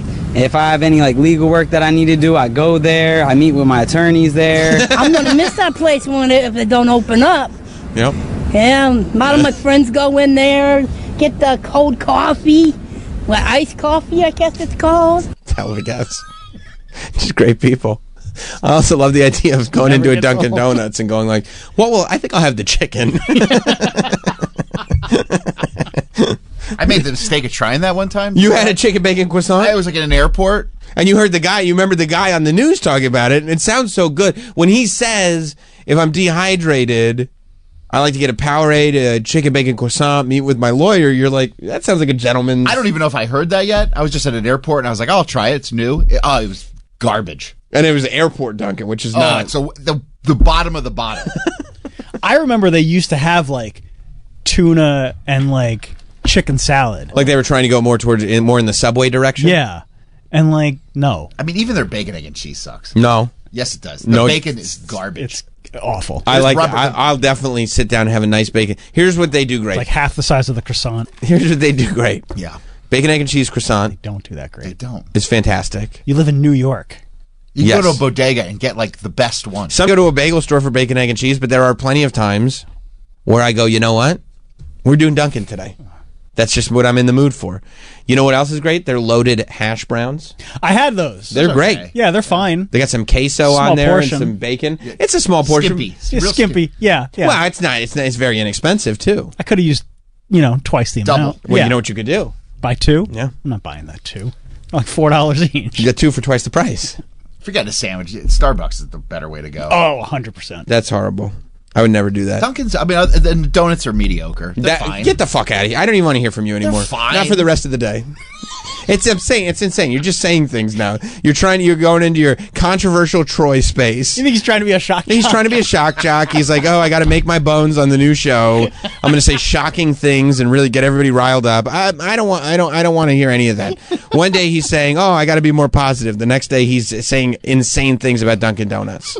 It's ridiculous. No, they're not. Dunkin' Donuts are the greatest. The greatest. Get my mic privileges taken away. You'll get them taken away too. You think I got 45,000 points by mistake? That's not just from coffee. That's from all kinds of menu items. Okay. It's with Chili's, my two favorite restaurants. Dunkin' and Chili's. My two favorite. Okay. If you tell me today we're going to Dunkin' for breakfast will probably be hearty enough that you could skip lunch. And then you go to Chili's for dinner. I'm like, what? Am I dead? And what if there's am I passed on? Is this heaven? Is that where we're at today? What if there's a Dunkin' / Chili's to go? I mean, I'm never leaving. You say it's to go, but I'm staying right here. The table's got a phone charger in that works sometimes. It's great. I can't think of many Dunkin' food items that I'm eating on a regular basis. In a pinch. Here's what I want you to do. In a pinch, maybe. This Friday, if you're awake, right around 8:30. I take the kid to school. 8:45, yes. The kid. Oof. So impersonal and weird. Just understand. Go ahead. You know how I do my rituals. You love rituals. Yeah. Makes me feel good. Every Friday, it's take the kids to school, drop them off, take my selfie with them, walk them to the door. It's a wonderful thing. And now we get in the car. We don't go home. We go to Dunkin' Donuts. Who's we? Just you? Me. Just by myself. Okay. Completely by myself. Go to Dunkin' Donuts. If I've ordered in advance, they know whose order it is. Because I go in there and I go, Sam. But they know who Sam is now. I'm in there enough. They know exactly. Sam, come pick it up. I go, no problem. Thank you. And I sit down at the Dunkin' and I just... You sit. All the time. You dine in at a Dunkin'. I 100% dine in You're at a Dunkin'. psychopath. I 100% will dine in alone. Alone. I would sit. For many people, that would be a low point. No. In their entire life. And I'm not kidding. And you know I'm not kidding. No, I know. On a Thursday night, I will go, I can't wait tomorrow morning to be sitting in that Dunkin' with my coffee. Maybe I'll do bacon, egg, and cheese. Is there a lot of foot traffic in this Dunkin'? I watch them come and go. Okay. I'm sitting there watching them. It's me, some old man with a book. Yeah, that's who eats at Dunkin'. And I look at the old man and I homeless go, people. I go, one day. No, we don't have homeless people in Westchester. Not yet. No, well, they've been deported. I look at the old man. I go, yeah. That's gonna be me. 100%. That's gonna be me, and we're already there. It already is me. It's the best. I'm not against dining alone. No. At a Dunkin'. Not at a Dunkin'. It's so great. That's just like I'm just gonna bring it home. Yeah. Or eat it in your car. Yeah. No, it's so great. I look at my phone. I go, okay, what do I got to do today? Okay, what's the plan? Maybe I'll send some business-related text messages. I'm like that kid who meets his lawyer at the Dunkin'. So I know now if I'm texting you a Friday morning, chances are you're at the Dunkin'. Here's what it is. If you're hearing from me on Friday morning and it's show-related, I'm on a caffeine high because I'm getting my first hits of coffee. And I've taken some glugs, and I'm starting to get that energy. Like, yeah, we could do this. We could do that. I am sitting inside a Dunkin' Donuts. And by the way, I can't tell you for sure which one it'll be because I float between a couple. That's even weird. I hope there's spotting since people take like a lonely Sam at the Dunkin' photo. I have met fans of the show in the Dunkins. Hey, Sam, I listen to the show. Oh, hey, man, nice to meet you. So now they know what you're doing. It's your Friday ritual. 100%. I'll be there. And they probably think in the back of their head, like, oh, he's probably waiting for his wife. She's probably in the car. No, she's at home. She's at home. And I will order myself I'm sure she likes that time away from you. She loves it. Yeah. But it's great. And it's romantic, too, because I order myself my meal, and right before I leave, I go, okay, it's time to wrap things up a little bit. I order my wife a coffee fresh. You go, hey, can I get that to go? No, I order my wife a coffee on the app sitting inside the Dunkin'. And that's so antisocial. Yes, I do. You're a weirdo. Yes, I do. I go, okay, I'm ready to go in about 3-4 minutes. Let me pull out the app, order a coffee for my wife. Because they know who it's for. They're like, you're sitting right there. You couldn't have gotten up and just ordered it? They watch me. No, that's the thing. I sit there, I do the thing, and then that way, when I get up once, pick it right up, and walk right out the door. It's perfect. Do you eat the same thing every time you're there? No. Because they have an expansive menu. They do, and I'll try many different things. Okay. It's one of there are restaurants where I can only have one thing on the menu, but at a Dunkin', no, I don't have that problem. You'll get a sourdough breakfast sandwich? I don't really do the sourdough. I'm more, but you know what's interesting, and you're gonna be really intrigued by this. I don't know if I am. Yeah, it's actually very interesting. Okay. Is that they recently made the default bacon, egg, and cheese on a bagel. You have to go in the app and change to croissant, and I do. Yeah, you should, because already you're barely getting any egg or bacon. So what do you... You're getting an egg patty. You're basically just getting one of the shittiest bagels. Well, I don't do the bagels. But you're getting an egg patty. It's like rubber. Oh, it's terrible. It's pretty good. No, it's not. The bacon is awful. You guys probably don't know about suburb Dunkin' Donuts. Although you might from Of course I do. Of course I do. What are you talking about? No. I grew up in central Jersey. Dude, I'd rather get a bagel from Wawa. Yeah. Wawa's great. Wawa blows fucking Dunkin' out of the water. Well, let's not say things we can't take back. But also, you guys maybe are unfamiliar. They've upped their game quite a bit over the years. I've had it. I've had it. I go to Dunkin' all the time. I have 214 points. Then you don't go all the time. You go sparingly. I cash them in. Rookie. The kid likes Dunkin'. Who? The kid. From Dick Tracy? No. Oh. That's how you speak about your loved ones. I don't think so. It's odd. No. Hard Rock Johnny just sent a tweet. Of course. He's boosted. He's got 75,000 points. So he's still beating me. Well, yeah. I mean, now I feel like you're purposely not using your points so that that's try to get to Johnny's level. No. I mean, I was not using my points way before I even knew Hard Rock Johnny went to Dunkin' Donuts. You don't collect 45,000 points by mistake. 74,000. How many people you know with points like me and Johnny? Nobody. You and Johnny. Thank you. And you're both super cool. Thank you. Except... This isn't that cool. No. This isn't that cool. I'm saying they're cool. We're cool dudes. Like a Dunkin' flex. That's not a flex. It's not a flex. It's a pretty major flex. All right. Well, I think... Do you use your McDonald's points? I will, because I get the kids free Happy Meals. There you go. That's the move. But you're not getting the kids like free sandwiches at Dunkin'? No, because I usually, my time at Dunkin', I'm usually... That's your alone time. I'm solo. Okay. I'm riding Dolo when I'm there, you know? So, like, if I'm Dolo... I'm asking if any fans see you, like, in the window, just sitting there lonely by yourself. In the window. Like, to take a picture. By the way, you use the word lonely as if everybody that's alone is lonely. I've never once felt lonely. No, I've only ever felt like... You're so busy throughout your week, it's probably the only time you get, like, some silence. It's paradise. Also, after you take the picture, feel free to rizz them up. Oh, yeah. Yeah, if you want to come and offer salutations to a fine shit, I'll be there. David in Ohio. What's up, David? Hey, guys.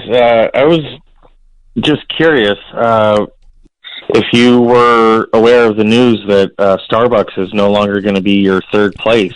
I did. We unpacked this. Thank you very much, David, for bringing that to the table. We unpacked this when it first happened. There was controversy, and so,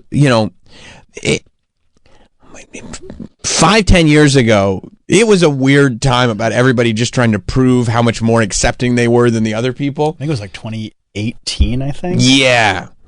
I mean, it was that's really starting to mellow out. Like, people are really starting to realize, like, okay, we went way too far. But yeah, that was when Starbucks decided that Starbucks is your third place. There's homework and there's Starbucks, which, by the way, is exactly how I treat Dunkin' Donuts. So I actually don't think that's that crazy anymore. Yeah, but you're a paying customer. I am. Of course, I'm a paying customer. This happened because, remember, those two black guys were like arrested for having a business meeting at a Starbucks and they hadn't bought anything and they wouldn't leave. And then Starbucks was like, sorry, everyone literally, home or not home, is allowed here. And this can be your home. Yeah, you could live in the bathroom if you want. We call it third place, but this can be your first place if you'd like. And it was a total disaster, I think, especially in New York City. Oh. Yeah? When I first moved to New York City, I worked at Starbucks for like a week. And and you're the new person, and like just people going and just destroy the bathrooms. I mean, shit on the floor, shit on the walls. Oh, on the walls? Yeah, they're like, "Go, you're the new guy. Go clean that up." That's what it's like at WFAN. They left to Francesa, huh? Go in there, just an empty bottle of Diet Coke on the floor. That wasn't me. Diet Coke is a very popular beverage. I mean, you have to just feel so sorry for the people that have to clean up the bathrooms at Starbucks. And especially when they were like, hey, anybody who wants to come in, come on in. We're putting revolving doors on the bathrooms. Yeah. So you come right in. And destroy it at your leisure. It's actually just going to be a curtain going forward. We're not even going to have a hard door. So yeah, Starbucks is now making customers pay to use the bathroom under the CEO's new code of conduct. Now, did they think that this was just going to kind of fly under the radar? Because it's not a new CEO, is it? No, I don't think so. Right. Yeah, they're reversing the policy that invited everyone into their stores. A new code of conduct, which will be posted in all company-owned North American stores, also bans discrimination or harassment, that's great, consumption of outside alcohol, smoking, vaping, drug use, and panhandling. So you can't panhandle, you can't do drugs, you can't get all fucked up, you can't smoke. If you want to use the bathroom, you have to buy something, but also don't discriminate. Also, be nice, cool. Be kind. A Starbucks spokesperson said the new rules are designed to help prioritize paying customers. I mean, that's who. It's the only people to consider. That's who should be prioritized. What do you mean prioritize? Who else is there to even consider? It's a business. I'd be like, at Sirius, we were like, well, we're trying to make sure that the people who don't subscribe and listen to the show on bootleg YouTube streams are also satisfied. Why? Oh, the spokesperson said many other retailers already have similar rules. Yeah. No shit. All of them. Yes. All the retailers. Yeah, nobody followed suit. This wasn't like a big, like, hey, who's with me? Yeah. And, like, Dunkin' was like, yeah, for sure. No. Dunkin's like, even if you paid for something... There's still no bathroom. Yeah, no. No. I've got into a Dunkin' where you can clearly see... There's a lock on the door. That's a bathroom. Do you guys have a bathroom? Nope. No. No, we don't. Absolutely no. What room is that? I don't know. It's a closet. We don't have a bathroom. We want everyone to feel welcome and comfortable in our stores. By setting clear expectations for behavior and use of our spaces, we can create a better environment for everybody. Wait, this is not a new thing. Oh. Bathrooms are for customers only. That's a rule. That's a good rule. It's regular. It's just a regular rule. I've had to lie to get into bathrooms before. What have you said? I go into a restaurant. I feel like so accomplished when I do it. You go into a restaurant, you go, oh, can I use the bathroom? And they're like, oh, it's for customers. I go, oh, no, I'm sitting down. And they go, oh, okay, it's right back there. You just go into a restaurant? Well, whatever. Yeah, I have done it in restaurants. And you don't just like walk right through like you belong there? No, because there's a person at the front. Yeah, and you say, I'm meeting people. Well, instead I say I'm about to sit down. And then use the bathroom and then real quick walk right out. Just walk to a bar. That's the easiest thing. Yeah. Barnes and Noble. Hotel lobbies usually have hotel lobbies are a great place. Yep. Yeah, and they have a key lock on the door, but it never works. And often there is, because there'll be like a lobby bar or whatever, so there will be a public facility as well. Right. At most of them. Right. Or even if it does work. I mean, if you're going at a populated time, you just wait till somebody opens the door, slide right in. Yeah. A lot of the nicer hotels, too, they have the top to bottom wall stalls, which, I mean... Love that privacy. Oh, you're moving in at that point. You get that at some wedding venues so you can do cocaine and take a shit. Yeah. Yeah. That's right. Bring a bridesmaid in with you, right? That's what it's for. That's what it's for. That's why it's there. It's a feature. Yeah, so Starbucks is going to start doing the thing that stores do. The new rules reverse an open door policy put in place in 2018. Oh, yeah. After what the two black men were arrested at Philadelphia. The individual store had a policy of asking non-paying customers to leave. And the men hadn't bought anything.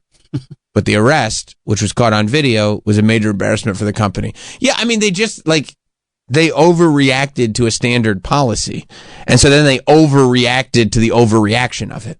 Yeah, the CEO at the time said he didn't want people to feel less than if they were refused access. No. What? Excuse me, may I do drugs in your bathroom? Yeah. Please don't make me feel less than. Will you buy a coffee? No. In fact, I'll disrupt everything going on here. I'm here to disrupt. Will you at least buy a cake pop? No. All right. Do you have the polar bear ones? No? Yes. Well, no. I still don't want them. All right. Here's the bathroom code.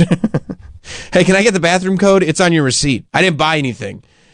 Right. We don't want to become a public bathroom, but we're going to make the right decision 100% of the time and give people the key. What? Then you're a public bathroom. That's a public bathroom. I read that as if you got a shit, that's where you're going. And it's almost like just to spite them. Yeah. Don't worry, I know you're not a public bathroom, but I'm gonna need the key. All right. One of my favorite things about this is that it takes the counter workers at Starbucks, who are all kind of like just effete, artsy, nothings, and it puts them on the front line of this massive social battle that involves doped up vagrants. Yeah, excuse me. I'm supposed to have access to your bathroom. No, the policy changed. The policy changed. Yeah, they shouldn't be anywhere near this. No. Like, you're a barista. You're making... Yeah, I'm trying to put a little caramel swizzle on Shouldn't top. have to fight with some homeless guy. Yeah. Using the bathroom. You need a mocha latte. No. I just want to do drugs in the bathroom. That's it. And I'll probably be in there for a little while. I'll probably fall asleep in there. If I go unconscious, I'm not dead. Yeah. Just leave me. If you got to close the store, close the store. That's fine, too. Yeah. Well, good. Starbucks is making it so you have to buy something to use the bathroom. Like every place else that's ever existed. Let's take a break. We got so much to do today. Monday Night Football was last night. We didn't even talk about Notre Dame's big victory over the weekend and what that led me into in terms of going down rabbit holes. We have a lot to discuss. Stay right there. We'll be right back. We'll be right back with Sam Roberts Show. We're back with Sam Roberts. Indianapolis, by the way. Indianapolis, Indiana on Thursday, January 30th. If you want to get tickets, you can go to notsam.com for links. I'm bringing the Not Sam Wrestling podcast live to the Helium Comedy Club in Indianapolis Thursday the 30th. So get your tickets now. It's going to be a great, fabulous, incredible show. Monday Night Football, incredible show. I'll tell you who's incredible. Is this quarterback from Minnesota? He's something special, huh? Poor guy. Poor guy. He had a rough night. He did. He's getting abused a little bit. He did. He had a rough night, and it was rough enough that, like, it had to be addressed. It's one thing to have a rough night, but when it's like, no, we need to address what happened here. This was an all-timer. It was not. 9 sacks? Yeah, it was not great. It was not great. 9 times. It's a lot. Bukkake. Yeah. Yeah, it was tough. What's it, Sam Darnold? Yeah. He looked very much like he did on the Jets. Formerly of New York Jets. Yeah. I mean, it's good news for the Jets. Yeah, it's good news for the Jets that, like, we didn't make a mistake. But he was really good for the season. Like, they perfect. Who 14-3? Nah, I know. And the postseason's overrated. Nobody needs that. Yeah, it's like, you know what? We did really well during the regular season. Let's hang our hats on that. It's more like, because the postseason, it's more games. I mean, the preseason is more, the season is more games. So he did better in more games. Plus, everyone's LA strong right now. You think that's what it was? Yeah. He was doing that on purpose. Okay, that's really nice of him. He was like, let Los Angeles have their time. I don't need to make a huge contract in the offseason. No. If anything, yeah. How about, we have an offer. You're lucky if we ask you back. Yeah, so the Los Angeles Rams were able to defeat the Minnesota Vikings. Were able. They snuck by them. That game was not close from the start. No, it was 27-9. It was not great. Not great. I mean, entertaining to see somebody kind of collapse. If that's your, I mean, I find that to be entertaining. I mean, the sport of football is always inherently exciting just because the action on each play is fun. So even if it is a beatdown, it's still football. I mean, that feels a little biased. I mean, love football. Yeah, but I mean, a 300-pound man crushing another human being. It's great, but it's fun to watch. It's fun. I mean, I'm having a great time. Second season in, am I showing any signs of fatigue? Yeah. Mike's got that Rob Lowe hat. Yes, NFL.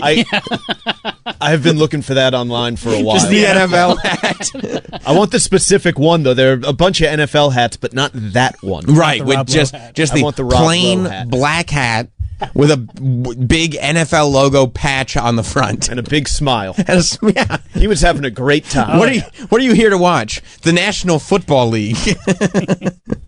Who's playing? Who cares? Look at him. He's like, well, I'll tell you what I like. He's miserable. The NFL. He's pretty miserable because that guy in the tan jacket next to him. Are you Rob Lowe? Hey, literally, right? Literally. You remember Parks and Rec? That looks like he has very breathy delivery. He does. You can tell from the sort of round shape of the mouth that he's yelling next to Rob Lowe with.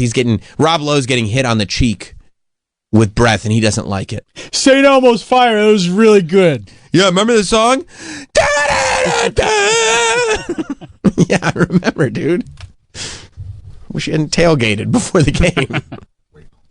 No, I think it's great to just show your support for the sport. What do you got? You know, and that's your vibe, Mike. Well, I support anything Rob Lowe does. That's right. That's right. Especially the early stuff. Oh, he was great as Benjamin in Wayne's World. Benjamin. Ribbed for her pleasure. Ew. He really did. He screwed him over good, didn't he? But he played that role so well. Perfectly. Like slick back hair, the apartment. Perfectly. He ordered the Chinese food in Chinese. Oh, I mean, you talk about, Rob Lowe in Wayne's World was like, we were talking about rizzing earlier. This is like old school. Because he knew she spoke Cantonese. Oh, yeah. He had spent some time there. Oh, yes. Oh, yes, Kowloon Bay. Yes, he had. Oh, he convinced her to do no, we're going to do a music video. No, just you. Just you. Here, wear this snake. Oh. He's great. I have nothing bad to say about Rob Lowe. And his choice of hat is fantastic. David in Oregon. Good morning, my new favorite show on the planet, which was my old favorite show on the planet. Well done. So still God, your favorite I love show it. on the planet. Good, good. Yes, Sam, man, are you coming into your own? Like we always knew. We always knew, but here he is. But one little thing, again, this is just some customer service stuff with Sirius, the shit company, and the functionality of this app. I mean, so I'm a West Coast guy, and if I'm not having a manic episode where I get up early, can listen to the show live, sounds like I get up at about 9 o'clock my time, AM or PM? your time, AM.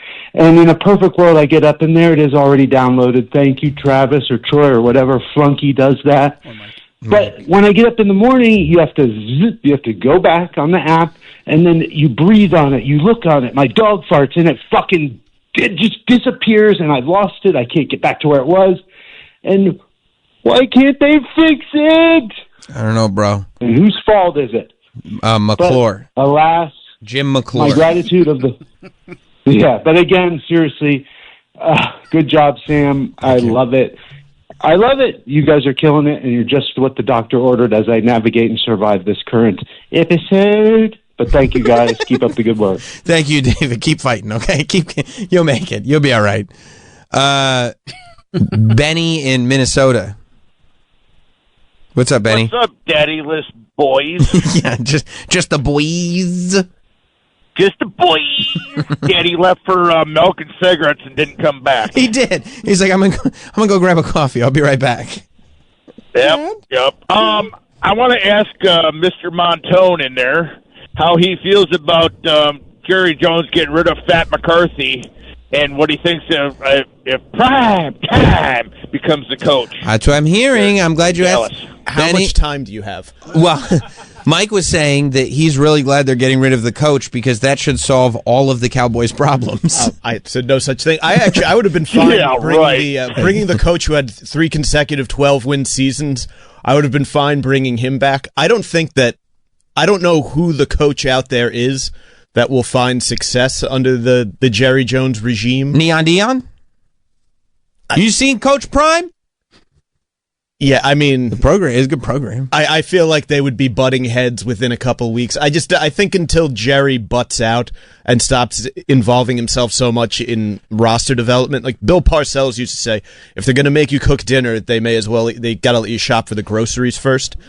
Jerry Jones does not let his guys shop for the groceries. He buys the groceries. This guy. Many of them at a very discounted rate, very late.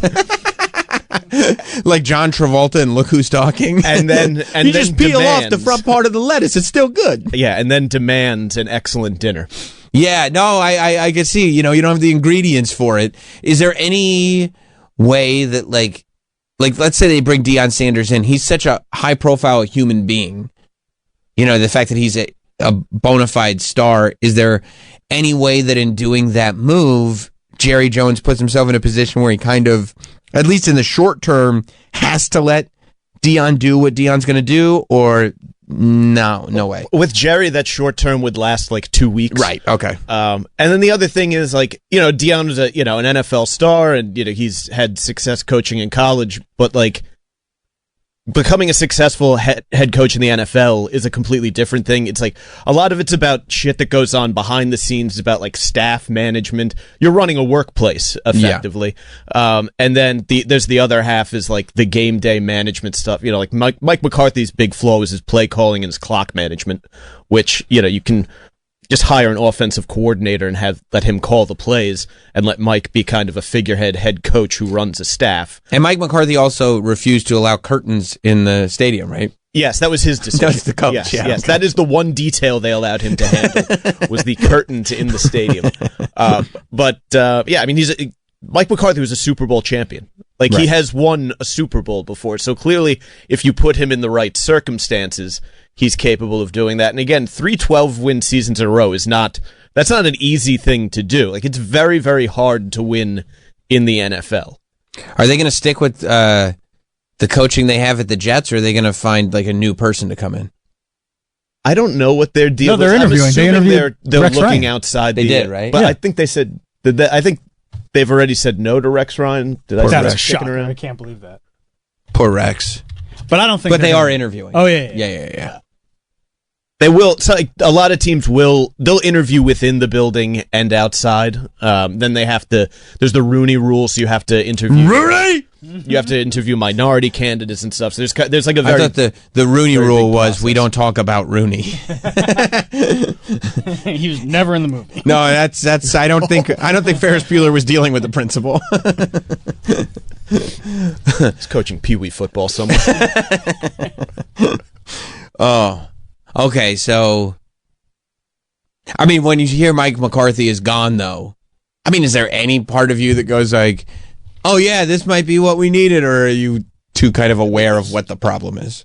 I think anyone who follows that team like closely knows where the problem exists. I mean, I'm 2 seasons deep. I know where the problem is. It's in the front office. Right. They say every team has the big stars. Mm-hmm. The good teams it's just roster depth that winds up winning for you. Because the stars are going to get hurt. Like Dallas's defense throughout a lot of the season was just riddled with injuries. They didn't have starting receivers for a chunk of the year. Like they were really playing with like a shell of a starting NFL team, and that comes back to bite you in the ass. Like when offensive linemen go down, and now you have backup offensive linemen trying to run block for guys. Like it's hard to do all of the things you need to do to win in a very competitive league when you're playing when your starters on offense and defense would be backups elsewhere. You could have all the star power in the world. You can have Dak, CeeDee Lamb, Micah Parsons. These guys, without a full 53-man roster, you're not going to get anywhere. Like these playoff teams that you see, all of them have great depth. You're not still in the playoffs right now if you aren't deep at like key positions like linebacker, defensive back, offensive line. Was it surprising? Did people know that Mike McCarthy was out, or was it kind of a surprise? So the Cowboys had blocked the Bears from interviewing him, so I guess there was a space where they were talking about coming back.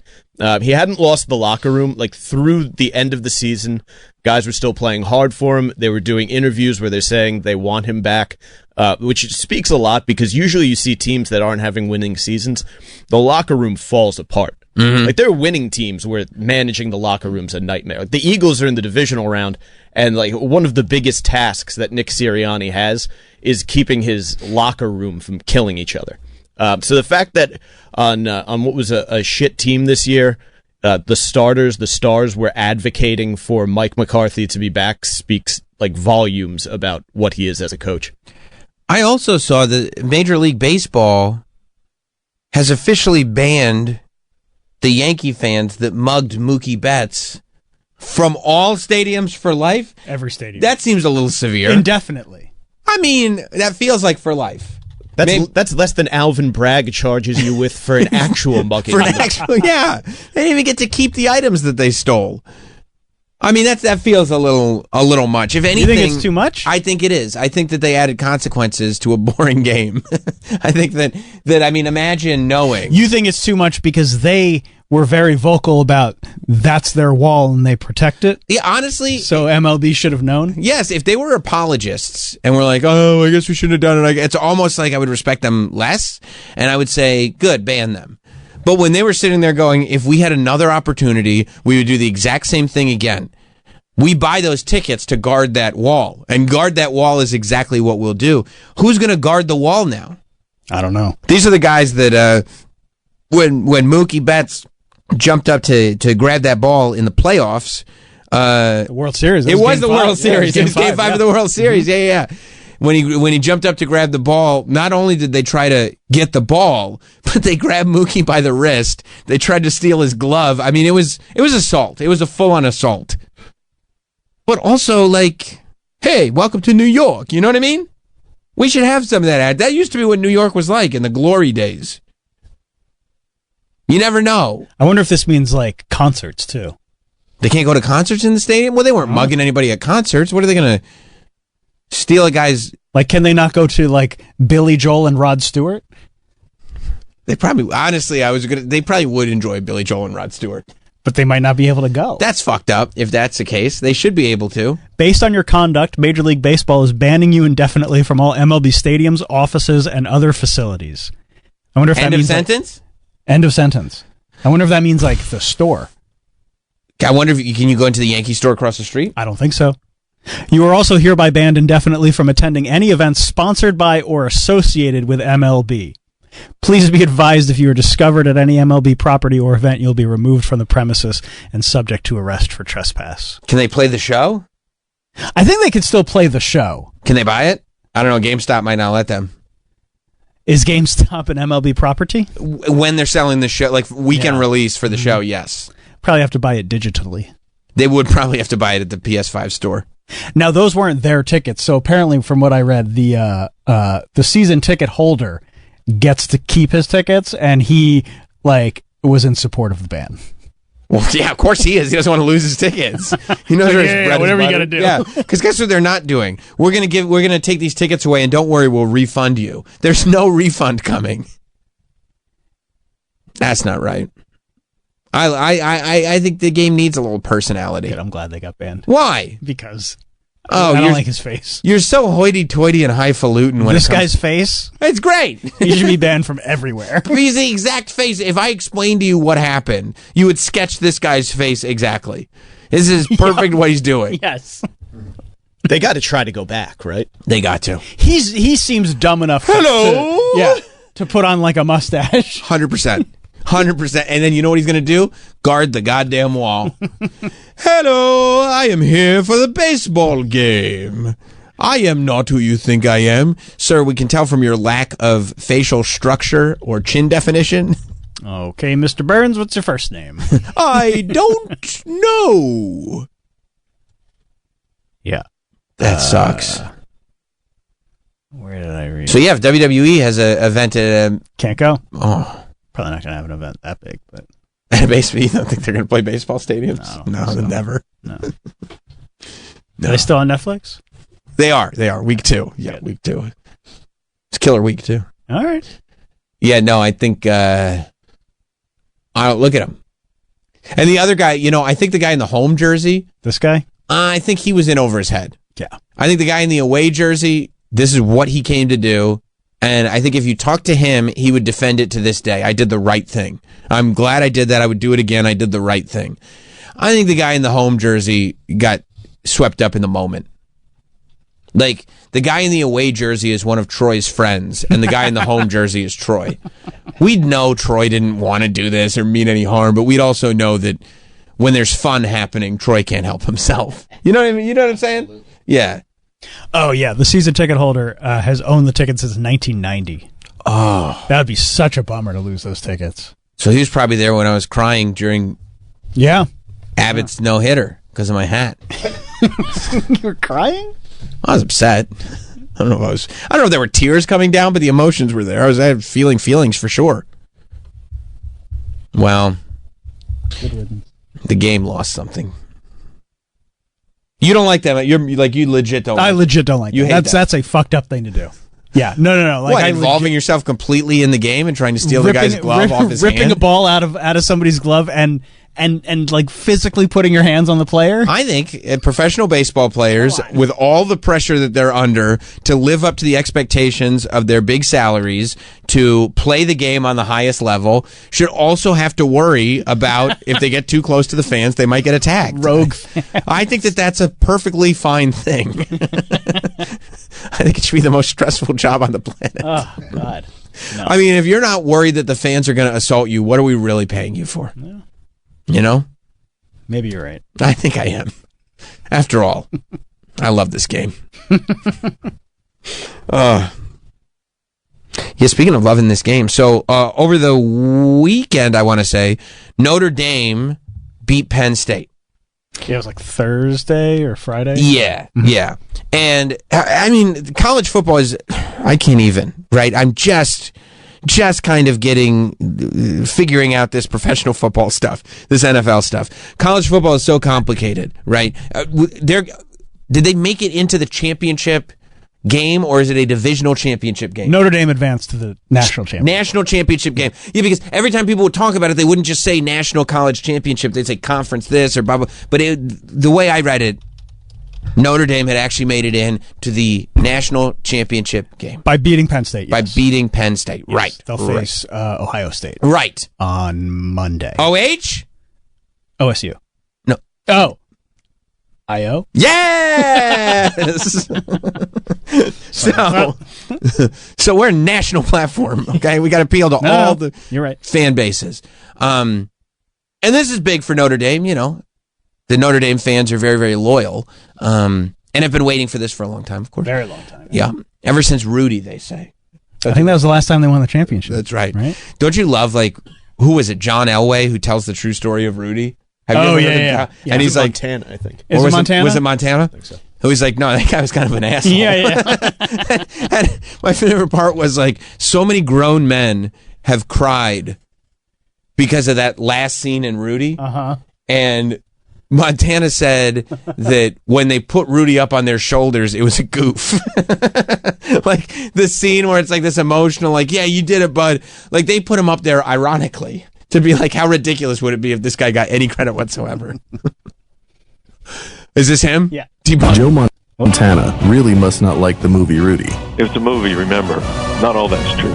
In 2021, the former starting quarterback for that 1975 Notre Dame team, Joe Montana, appeared on The Dan Patrick Show to debunk several iconic moments from the film, revealing that many of the scenes fans cherish never actually happened. Why? For instance, the heartwarming moment when players laid down their jerseys in support of Rudy. What? I want Rudy to dress in my place, Coach. He deserves it. Me too, Coach. I want Rudy to dress in my place.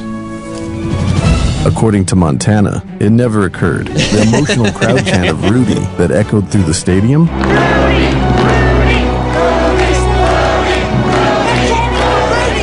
that didn't happen either. Rudy did, in fact, enter the game and record a sack, but it wasn't as triumphant as portrayed. The game was already decided, with Notre Dame leading 24-3, and it happened on the final play, which makes the moment borderline unsportsmanlike. And you know that was a direct quote. Montana was about sick of the fact that as the starting quarterback of the team, Rudy is the one that gets remembered. Let me tell you something about that little twerp. I love that with all as decorated a career as Joe Montana had, that he also was like, no. I don't want Rudy getting any of that credit. I deserve the credit there. Good for him. And he does. But that's to say, Notre Dame's a beloved team. And of course, I love watching a post game show, but sometimes I like to go off the beaten path. I don't like the network shows. I like to watch digital shows. And there's this guy who hosts a Notre Dame post game show. It's Always Irish. It's my favorite YouTube channel. Always Irish is hosting his post game show, and randomly it's a call in show. And randomly he gets a call from a Notre Dame fan that has a very familiar voice. 717, what's going on? Hey. What's going on? How about them Irish, huh? Are you excited? I am beside myself. This is almost surreal. It doesn't almost feel real. This is the Notre Dame I've been begging for my entire miserable existence. It feels damn good for once. Yes, brother, yeah. It feels damn good. That first half. That first half, dog. I was afraid. I thought we were going to lose to them, and but I never forgot what they did. You remember what they did, and God was on our side. And yeah, what a big victory! I mean, such.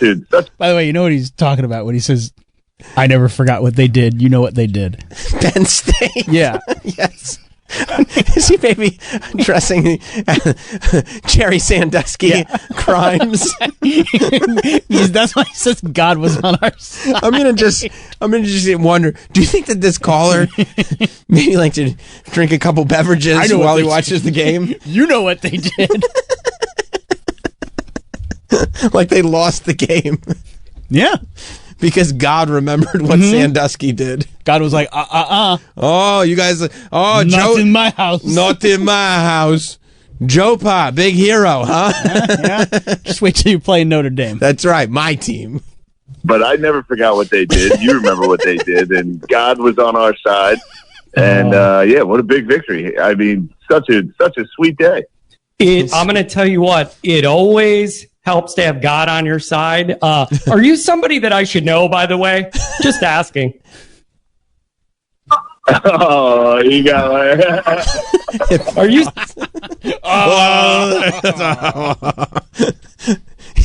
I don't know who it is. I can't tell. That voice is so non-distinct. Just sounds like a fighting Irish fan to me. Just a fan, right? He's probably been drinking all day.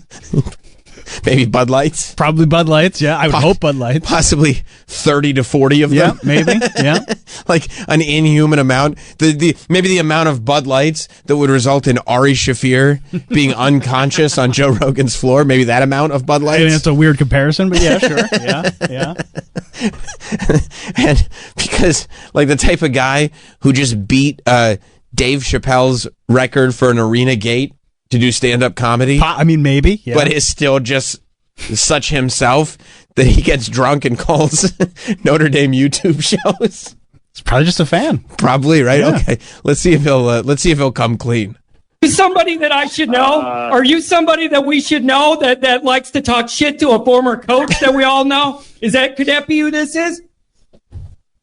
No, I'm not a former coach. No. You might be Charlie Weiss. You were. No, come on now. I know this is who I think it is it not? My name's Shane Gillis. Yeah, that's what we thought. I gotta tell you, man, you are. My name's Shane Gillis. I don't know who you think this is. Tell you my name. My name is Shane Gillis.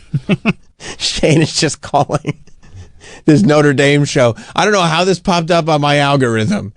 But when it said Shane calls in, I was like, oh, Shane's always good for, whatever. And I played this clip. I could not believe that it was just some random guy's YouTube channel. I mean, he's got 12,000 subscribers. His videos are I'm sure like it's one of those where it's so niche that the hardcore Notre Dame fans probably watch this guy all the time. Oh, absolutely. You know what I mean? Yeah. But it's like, but aside from the hardcore Notre Dame fans, that's the only people it's for. It's like when I do my wrestling podcast, it's like, if you don't watch wrestling religiously, you don't know what the fuck I'm talking about. It's like Vito's Mets podcast. Exactly. It's like, it's for the hardcores. Official. And just the fact that, because now you know if he's calling in, he listens. And he loves this guy. Yeah, absolutely. Yeah. No, he's calling in as a fan. Yes. Yeah. Yes. He wasn't like, I'm going to call in and be the celebrity. Like, no, he was like, hey, it's late. The Irish won. I'm drunk. I'm going to watch my favorite podcast on YouTube. Yeah. And you know what? I want to celebrate. I want to call in. Yeah, I want to talk to this fella. Yeah. What you have done is quite fantastic. Alabama Jones. I got to tell you, listen, man, I want to tell you this, Shane. Your integration into this modern Notre Dame landscape is a sign of the entire program getting modern with new leadership and all this stuff. I'm telling you, you in the locker room, you running your mouth on game day to all those people, putting them in their place. We have needed this kind of attitude and this mentality, Shane, thank you for being a part of it. It's awesome. Hey, I'll be in Atlanta, man. I'm telling you what, here's what we need to do. We got to get something going on with you and Goolsby, get the former captain linebacker. We got to get us all. We got to do something. I know Goolsby. Well, we got to do something, man, because this is some real Notre Dame shit, Shane. This is some real Notre Dame shit. Fucking right. Go Irish. Oh, go Irish, right. Man. I really appreciate the Sorry call. If we're not allowed to swear. Oh, I try to keep it clean here, man. I try and have a family show, but it doesn't always work out. My bad. It doesn't always work out. Dude, I got to tell you, man, your integration into this Notre Dame community has been he loves his integration gorgeous. It's primo. It's exactly what we need. Some new, young, modern, edgy energy, Shane. Hey. Go Irish, baby. All right, I gotta go. You're the man. All right, I love you. Thanks a lot. See you. It's like, all right, I gotta go. I just love when he gets into his giggle fits. Like, this is exactly what we need. Oh, it's so funny. Yeah, he's a real one. Are you all caught up on the Shane Gillis versus Nick Saban of course. rivalry? Yeah. Is it not the best thing? So, like, I mean, and this is going back like last month, but I feel like it's like one of those trickle things. Troy, do you know who Nick Saban is? I don't. Okay, so Nick Saban is like one of the greatest. Yeah, one of the greatest coaches of all time, specifically college coaches. He, I mean, well respected is a gross understatement. He coached Alabama for like, how many years did he coach? I mean, it was a dynasty. Yeah. And so, I mean, Alabama, he was there for about 15 or 16 years. Yeah. But in those years, they won like 7 or 8 times. That's national championship. Yeah. That's crazy. Yeah. That's crazy. So, like, yeah, he's a legend and an icon in this thing. And he's a very dour, serious man. Well, he takes himself seriously, too. He takes his legacy seriously. Yeah, not only is he well-respected, he carries the aura of somebody who feels he should be well-respected. Oh, yeah. Yes. Absolutely. Right. He doesn't have like he doesn't have much of a humor about himself. No. Now, you know, Alabama was a huge team for the SEC, and there was rumors that, you know, just little rumors. Yeah. That players were getting whispers. Players would get paid to go to colleges like Alabama, even when they weren't supposed to. And so, you know, Shane is over here a fan of Notre Dame. They're getting squashed by these college teams that have great players, while all these, you know, very under the radar rumors are that they might be paying players. Very, you know, in various ways. Unfounded. Yeah. Because people do get gifts, by the way. People get gifts all the time. All the time. And who's to say that Nick Saban even knew about any of that?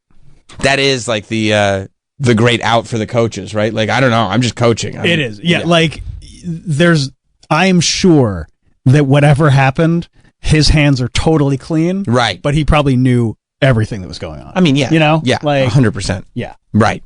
So. And this is not the only school that's doing it. No. But you're going to focus on the best school. Absolutely. Yes. Yeah. The team that won 6 titles while you were there. Yeah. Yeah. For sure. So Shane Gillis goes on College Game Day, and it was what, Indiana State versus Notre Dame? I think it was. I think it was like 3 or 4 weeks ago. Yeah. Yes. And before he sits down at the desk, because they have their panel, Nick Saban is a member of the panel on College Game Day. So before he sits down with the panel, they do this bit, which, by the way, we're not going to play it all, but did you see that he brought out Matt McCusker to kick the ball? No. Matt from Matt and Shane's Secret Podcast. I didn't see that. He did a kick, yeah. He brought out Matt, and Shane's just giggling the whole time that Matt's out there doing the kick. Because that was just for Shane. Yeah, it was just for Shane. Yeah. It was just Shane wanted to do it. So, but he's out there doing the kick or whatever, but while he's out there, he takes a jab at Nick Saban. Feels like we can win it. You know? Okay. There's some parity now that everybody can pay their players. Notre Dame has a shot. It's not just the SEC. It's not Coach Saban. So he says it's not just Coach Saban, and you can tell he's thinking it, and he's like, I probably shouldn't say this, and then he decides to say it and just makes himself. The minute it comes out of his mouth, he's like, I can't believe I just said that. Right. But he's probably so happy. He's probably so happy that he did say it. Yeah, continue, or you can go back if you want, whatever. Feels like we can win it. You know? Okay. There's some parity now that everybody can pay their players. Notre Dame has a shot. It's not just the SEC. It's not Coach Saban. Now he's going to be on the set, right? Hey, Coach Saban ran a good operation out there. No, he did. Good program. No, he did. As well. He did. He ran a good. No, he did. He did. All jokes aside. Oh yeah, I mean, yeah. Great coach. So then Shane shows up to the set, obviously, and so that's Troy. That's Nick Saban right there with the hat on. Uh-huh. And there are people that have made fun of his hat. They make fun of the way he dresses. He doesn't like it. He doesn't think it's a funny thing. He thinks he dresses very well. He thinks he looks cool. But there's some people who, they make reference to the fact that Indiana Jones wore a similar hat. Which Nick Saban is not the type to go like, oh, it'd be funny comparing me to Indiana Jones. He doesn't like that. You see why they would say that, though. Well, I mean, I've seen the whole trilogy. Even the Shia LaBeouf one, and he wore a hat just like that. It was a similar hat. So they get onto the set, and instead of avoiding what was said earlier on in the show, Pat McAfee decides to be very, very helpful to Shane Gillis. Good for Pat. Yeah, good for Pat. Pat understands entertainment. He knows. I don't know. You called him a cheater earlier. I was just joking around. I don't think the SEC paid players ever. Period. Right? I'm joking. I'm joking. Yeah, I mean, clearly they did. Is this not a fun show? No, serious show? Serious football. Alabama Jones is very serious. He called it Alabama Jones. He said Alabama Jones is very serious. And everybody laughed. The whole table laughed. They got it immediately. And then, unfortunately, the internet does what the internet does. Started making Alabama Jones memes. There are movie posters for Alabama Jones. He probably wasn't happy about that. No. I didn't think he would be either, personally. He's one of the patriarchs of the sport of college football. That's right. And now Shane, who Shane carries just this Shane energy with him. That no matter how successful. Alabama Jones and the Temple of Boom. He's got this bro energy that any old school guy is going to get bothered by. Nick Saban is here with his Alabama Jones hat and his suit and his overcoat and everything. And Shane's got his hoodie and his Notre Dame jacket on. And he says, Alabama Jones over here. Troy, I promise you, this is the first time in decades anybody has spoken to him like that to his face. Nobody says that. Shane is so fucking funny. So fucking funny. Alabama Jones is very serious. No, I'm not serious. Get the whip, Indy. Get the whip, Indy. And he's just I'm not serious. No. I can take a joke just like the rest of them. No, I'm not serious. Get the whip, Indy. I do believe in integrity. I always try to run the program that way so players had a better chance to be successful in life. I agree. We make more money in the NFL than any other school, 61 players in the league. That was how we cheated. We developed players. We recruited. For real, I'm so sorry. That guy, a lifelong Notre Dame fan. See, now they're trying to Sorry. They're trying Shane's I'm sorry, and the other guys who were laughing are trying to cover it up so that Coach Saban isn't so mad, but also are so happy it happened. Oh yeah. I mean, Mike, when you're watching this, Paradise. It felt like a lot of in Animal House when Professor Jennings is up there shouting, "That's not funny. This is my job," and everyone's just walking out of class without turning in their reports. Yeah, it had a lot of that energy to it. Yes. And then Nick Saban then was on McAfee's show, and so of course McAfee had to get to the bottom of it. So this is Nick Saban's version, Coach Saban's version of what happened. I think you got introduced to Shane Gillis maybe at Notre Dame there, college football playoff. I feel like you thought he was actually taking a shot at your integrity, so you defended yourself. Have you done any more research on Shane, and have you chatted with him or got a chance to catch up with him since then? Not at all. Not at all. I understand he's a comedian. Obviously, he's much more Could you intimidated. pause for a moment? I understand that he's a comedian. He's a comedian. I mean, it's the most insulting way you could even explain who he is. That somebody who is really bothered. I've been told people think he's funny. That's it.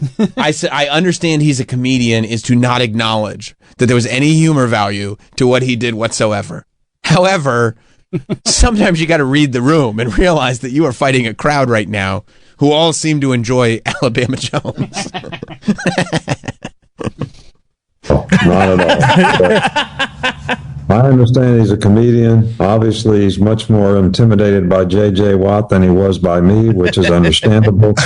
And I guess you got to live with it. But, we were trying to create value for players, and I think that's why we were able to recruit good players, whether it was how many degrees they got, how many guys went in the NFL, how many guys had careers that were very productive for them, and that's why we got good players. So that speaks for itself, and that's all there is to it. But he was trying to be funny, which I get it. And, my daughter Kristen loves him. So that's kind of soothed the soul a little bit that somebody in our family likes the guy.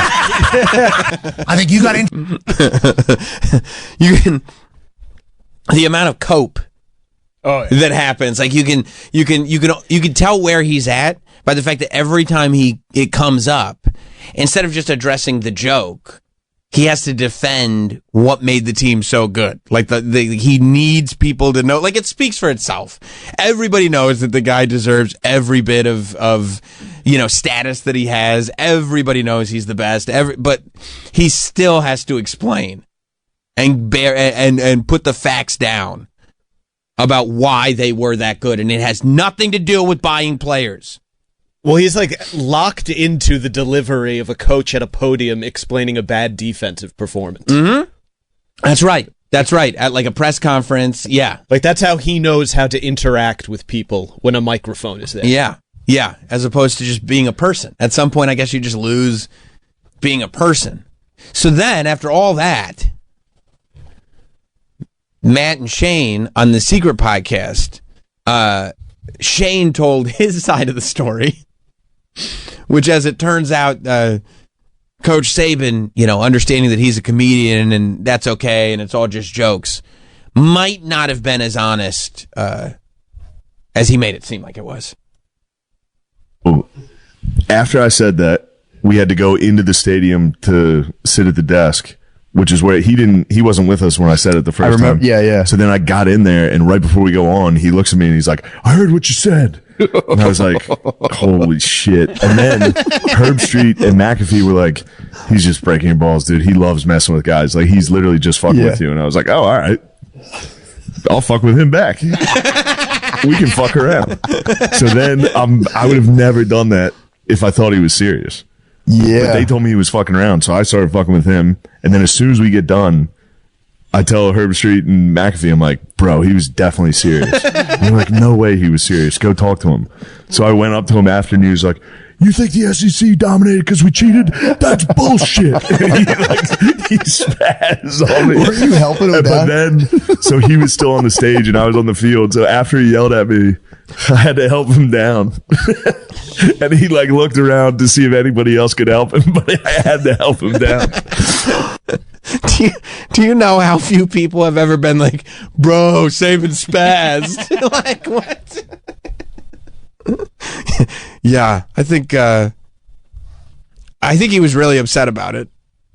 That Saban? Yeah. Absolutely. Yeah. I think that may also just be his resting position. Like he's going to be upset about that type of stuff. Right.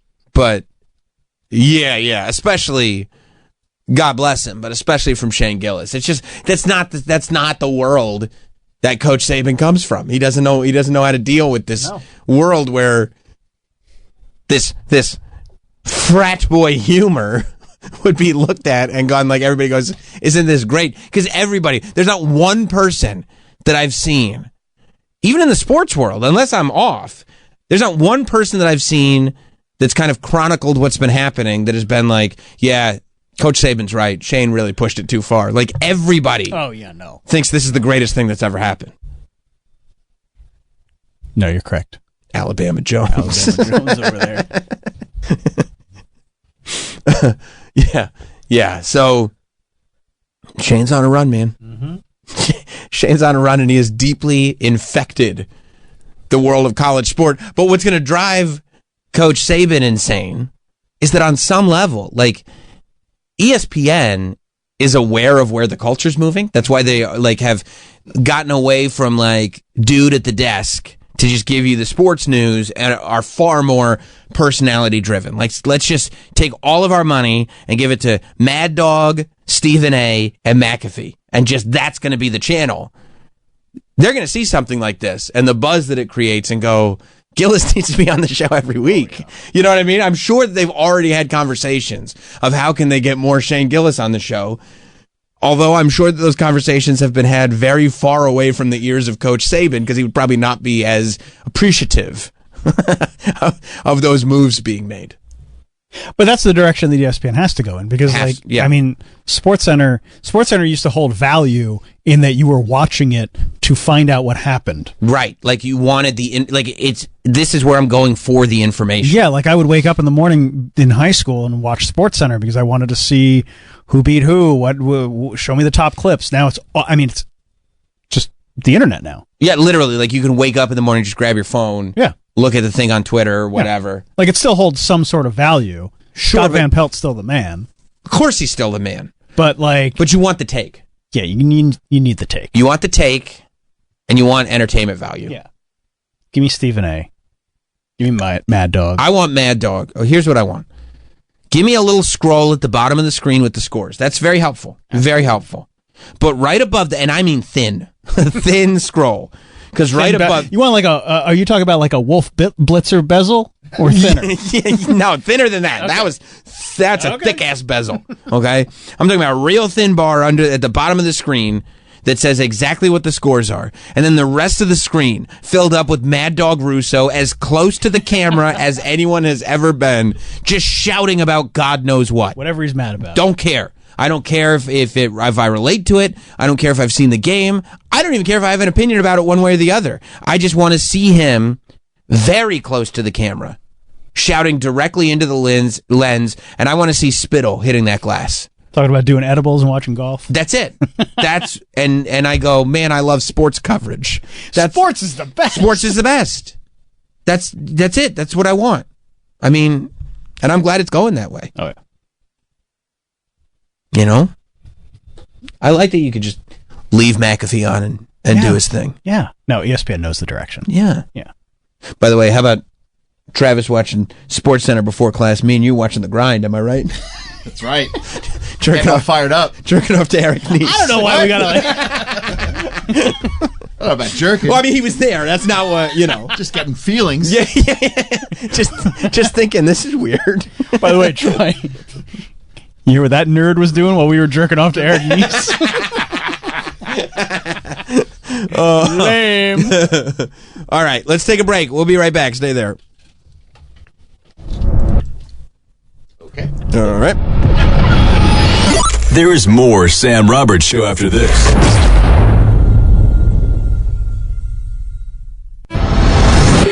We're back with Sam Roberts Show. Never get this because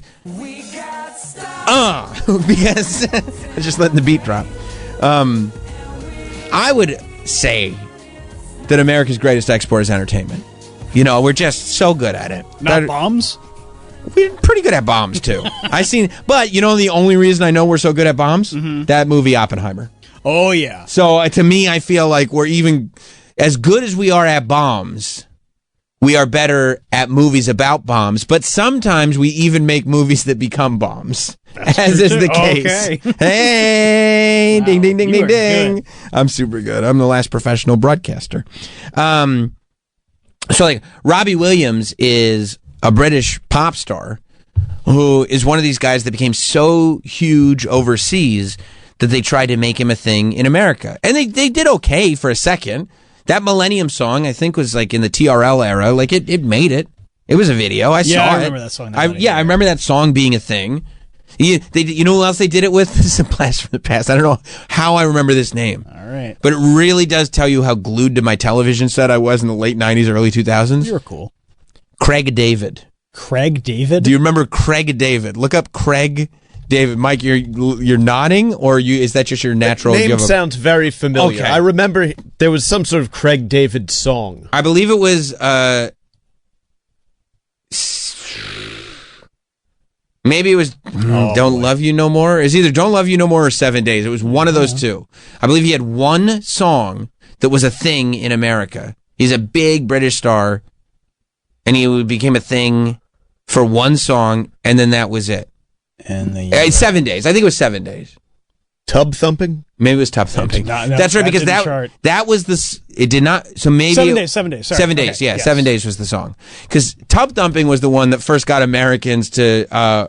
They would go, well, we can order whiskey drinks, cider drinks, and vodka drinks, and wasn't lager drinks. Lager drinks. That's what I thought it was. Although I've never heard anybody say I did like a lager drink. Hey, give me a lager drink, please, barkeep.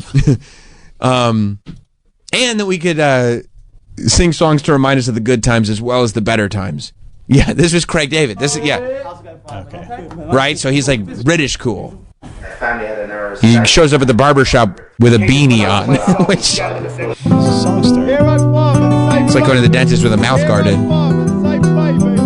And I never, when I came back to the States, it like was crazy to me that nobody knew who these people were. So whenever I noticed that they were trying to do it with somebody else, I always kind of, was aware of it, I suppose. That's probably it. But Robbie Williams was that guy. Like he's huge in the UK. He had that one song, Millennium. He was on MTV Cribs. It's not even the best Millennium song. What's your favorite Millennium song? Ascension. Okay. That's a good one, too. Off the top of my head, I can't think of a better one. There isn't even a close second. No, I'm trying to think of all the Millennium songs. Would you categorize 1999 as a Millennium song? By Prince? I mean, you could categorize it. It's still not going to beat Ascension Millennium. That's what I was looking for. You can do whatever you want. Yeah, you could. I mean, if we're just going to be silly, we're going to be silly. It's not beating Ascension Millennium. No. So, then I guess he went back to the UK. I guess he didn't really have anything outside of that Millennium song. Oh. Robbie Williams, And but they made a movie about him. Yeah. Except a CGI monkey plays him. And I guess because the trailer is very clear that that's what this movie is. But is it? I swear to you, until last night when I read this article, I absolutely knew about this Better Man movie. I had no idea it was about Robbie Williams. Not a clue. Yeah. I did not know that, like, it's a Robbie Williams biopic, but he's played by a CGI monkey. Yes. And I'm just finding out now as people are going, hey, nobody's going to see this movie because they have no idea who Robbie Williams is or don't care. I was like, what does this movie have to do with Robbie Williams? And I read it, and I was like, oh, it's all about him? Yeah, no, it's his life story. I had no idea. Yeah. Robbie in Connecticut? Robbie Williams? I think it's Robbie Williams. Okay. What's up, dude? Hello? Hey, man. Hey, what's going on? No, I'm from Providence, Rhode Island. Nice.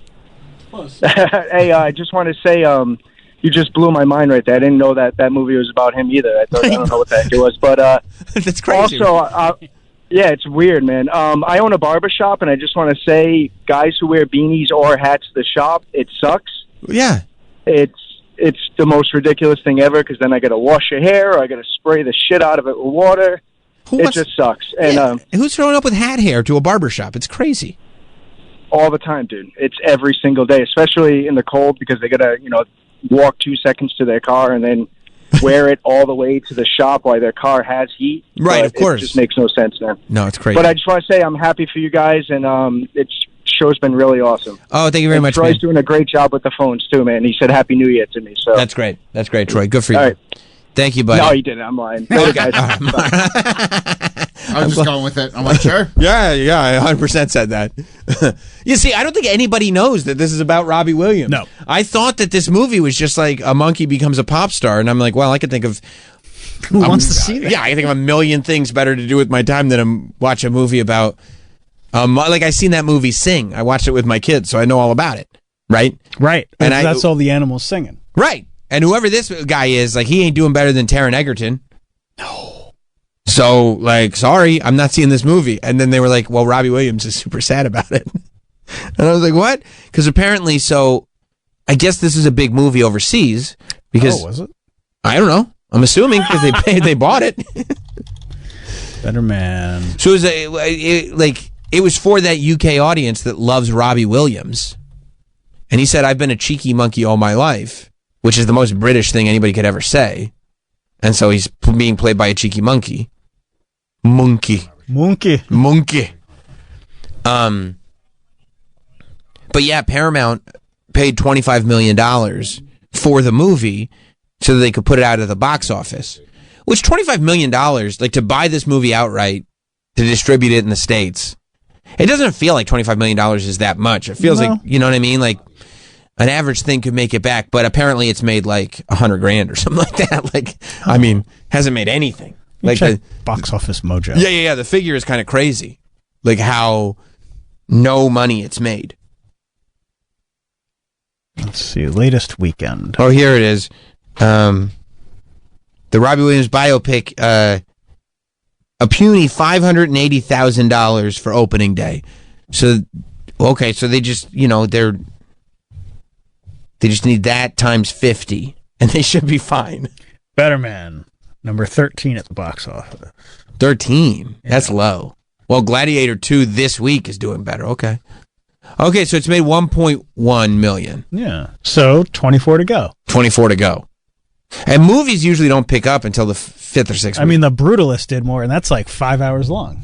And it's in like 9 theaters, isn't it? Yeah. It's literally in 68 theaters. Right, and it did better. And Better Man is in 1,300. Oof. It's a lot of theaters. That's a lot of theaters to make 1.1. That's not great. That's not great. It's 68 theaters, The Brutalist is, and you're not lying.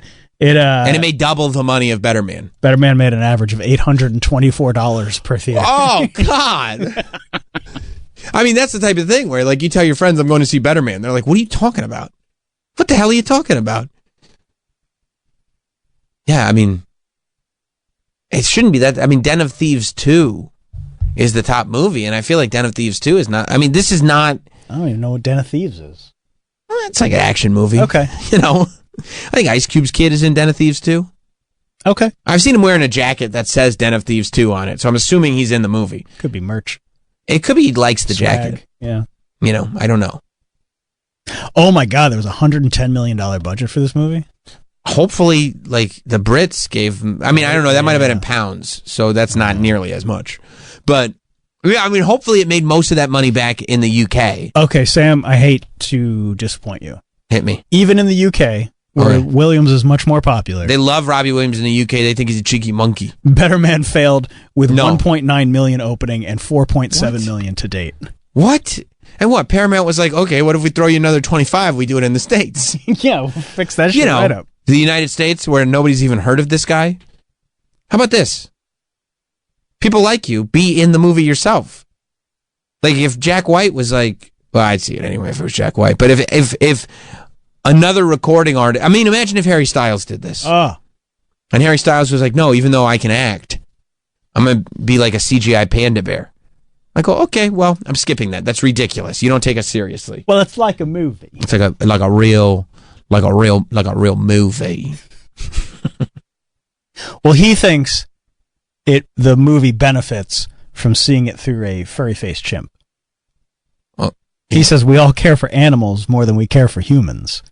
I guess there's a removal as well. It's very much a human story, but if you're watching it and someone's playing Robbie Williams, you're thinking, does he look like him? Does he act like him? Does he talk like him? Bro, there was no monkeys in the Queen movie, and Troy loved it. He wouldn't shut up about it. He wouldn't shut up. It's his favorite movie. Airplane, then the Queen movie. Airplane, then Queen. And Airplane's great. 40 years to get another movie for Troy to like. Yeah, he's like, all these suck. He saw most of them. He was like, these all suck, every single. And then the Queen movie came out. He's like, oh, finally, that's actually quite good. Let's not forget about Space Camp. I like that one too. You do love Space Camp. I forgot you like Space Camp. What's better, Space Camp or Queen? Space Camp. Wow. Okay, so Queen's 3. Yeah. Okay. Troy runs a tight ship. Yeah, he does. Well, look, I like people with a small circle. I think that's a good thing. His letterbox top 4 is wild. Yeah, he's just sitting there looking for number 4. Like, what am I supposed to put? I have no idea. Oh, wait. Yeah, I'll see. Eventually, I'll see another movie I like. Yeah, I mean, it's a dumb thing to do. Is this the trailer? Yeah. You've probably seen it. I have. I just found out yesterday. This is about Robbie Williams. Yeah, like Robbie Williams. No, you're not. One of the biggest pop stars in the world. You know what? Missed the first second. That's what happened. Here's You're my story. totally I think lost. is where I started it. And also, the only time people say I'm one of I'm one of the biggest pop stars in the world, it's so Americans can go, who the fuck are you? And they're like, no, in all the other countries, you're one of the biggest pop stars in the world. Not Madonna, Britney Spears, you. Okay. But I'm not going to tell it in an ordinary way because I don't see myself how others see me. For the next 2 hours, your ass is mine! To be honest, I've always been a little less evolved. I don't want to rock. So let's You know what? take Okay, from the I got top, it. shall we? You know why nobody knew this was a Robbie Williams movie? Nobody recognizes his voice or any of his songs. No. Like, I figured it was just a movie about a monkey who sings new songs I've never heard of before. And Robbie Williams is probably just like, some character that they've made up. Yeah, I don't know anything about that Robbie Williams guy, but these fans seem to love this monkey.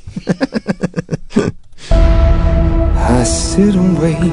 My dad was well enamored by the stars of the day. You can't learn it. You're either born with it or you're a nobody. There's an angel. Don't want to be a nobody. No, he's a monkey the whole time. Right. So, and this takes me out immediately because I go, I'd rather hear the story of how these human beings gave birth to this monkey. Yeah, why they got a monkey? Like, this is crazy. Is he going to bite their face off? You got in. You're in that band. Also, let's take that. I know them. I don't. You don't take that. I mean, I've heard of them now that you say it, but in England, they probably were like, oh yeah, that's the band. They were like the 98 Degrees of England. Which is, this is like so you're saying this is like in America, this would be like if they made a movie about Nick Lachey, but a CGI monkey played him. I don't know if Nick Lachey is as famous as Robbie Williams. Well, you said 98 Degrees of England. No, you're right. And Wasn't there another Lachey in the band? Were there two? I don't know if Drew Lachey is getting his own movie. I mean, you might just be being silly now. I don't know that there's a demand for the Drew Lachey story. Drew Lachey was the one who decided the best idea I could have is to tattoo the 98 Degrees logo to my arm. Because this is going to last forever. One thing is, now that we've found success, we'll always have it. Nick at least had the reality show and betted Jessica Simpson. He betted Jessica Simpson. And don't forget about Vanessa Manillo, now Vanessa Lachey. Oh, yeah, that's right. The MTV VJ, who was also betted by Derek Jeter, who now Nick Lachey not only betted her, but married her. And now they host the reunion shows on Netflix. Jeter's an impressive Eskimo brother to have. I think so, too. I'm a Mets fan. Yeah, for you to say that with no bias whatsoever it says a lot. It speaks to the captain. Are we still watching this? No. Okay. Let's go to Brendan in Chicago. What's up, Brendan? Hey, what's going on, Sam? I'm loving the show. Great work. Thank you. So I think Robbie Williams would have been bigger in America if they had really capitalized on his live performance of Limp Bizkit's Rollin'. He did Rollin'? He did Rollin'. I just sent it to Travis in his wide open DMs if you want to pull it up. So if anybody has show prep ideas, Travis Taft on Twitter, hit him in the DMs. No, you can just call. Just throw him in the DMs. Call in and I'll throw it up on YouTube. I got this one already. No need to DM. Well, it's already in your DM box, which is open. Mic dump out. Mm-hmm. Thank you, Brendan. Oh, couldn't reach. Okay, let's hear Robbie Williams. This is real Robbie Williams, not monkey Robbie Williams. This is the litmus test. Right. And he performed this in 2001. Das ist very good. good starfish, mother. Oh, I like that. Okay. I like that. He's got a bucket hat on. I Band like that. sounds good. I'm fucking really liking this. Just gonna run through the wall. I have so much white angst.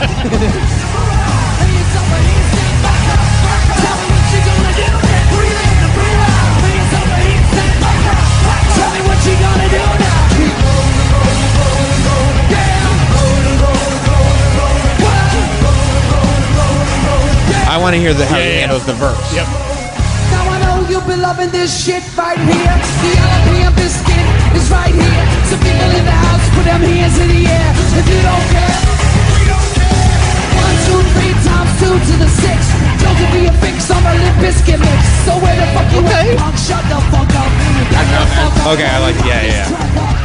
I mean, it's not like the tenor of the voice is not perfect for the song, but the level of seriousness that he takes it with, the fact that he's learned how to move, use all the words like him, I have a lot of respect for this rendition. And I respect that he did it in front of his audience, who probably doesn't want to hear this at all. Especially in 2001. If he did it now, it'd be a fun throwback. Like, literally now, Limp Bizkit does Britney Spears songs. Like, it's just it's just nostalgia. But in 2001, no.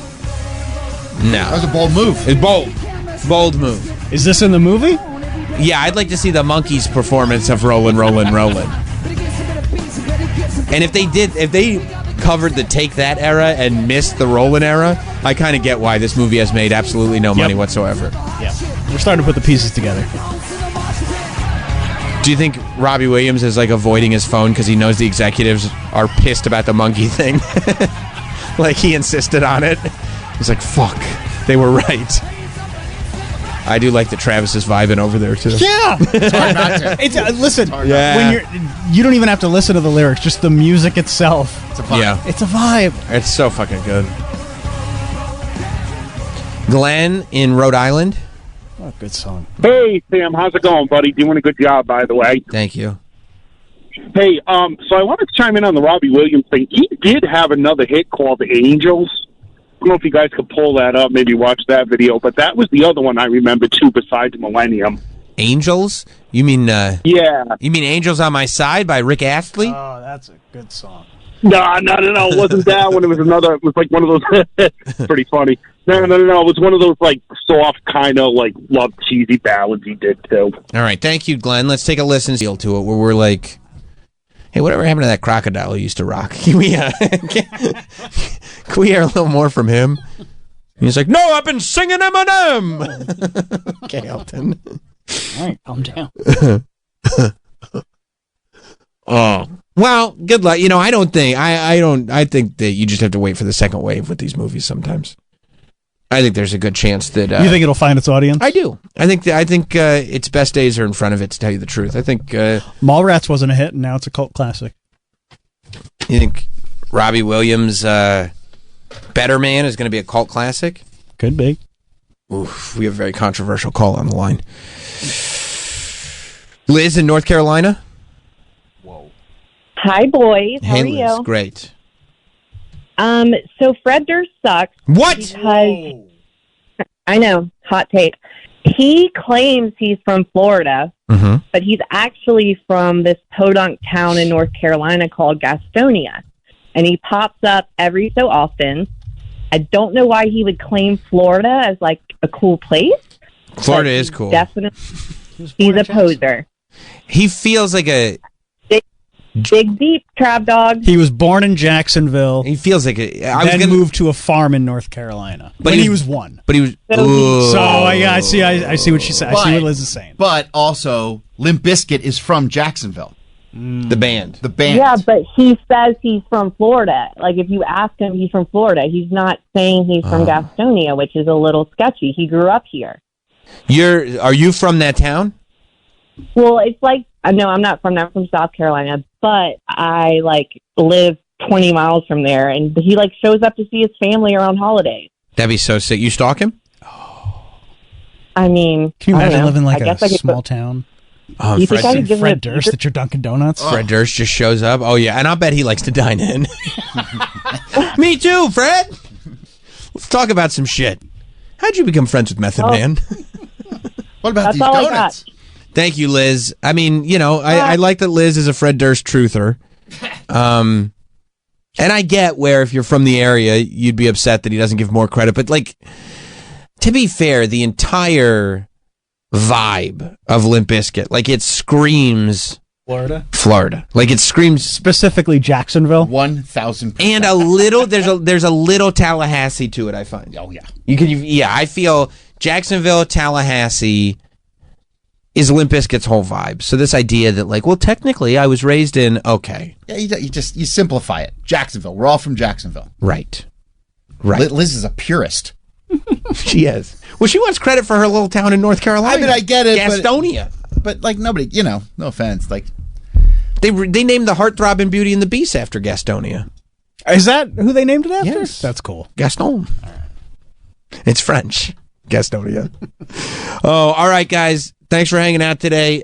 Don't forget, I'll be in Indianapolis at the Helium Comedy Club on Thursday, January 30th, doing a live Not Sam Wrestling podcast. We've got tickets at notsam.com. I think Jim Norton put up a new Swordfish podcast. Huh? Sword fight. Sword fight. Show some respect. No, you're right. Swordfish is the hot movie with John Travolta and Halle Berry. You see Halle Berry and Swordfish?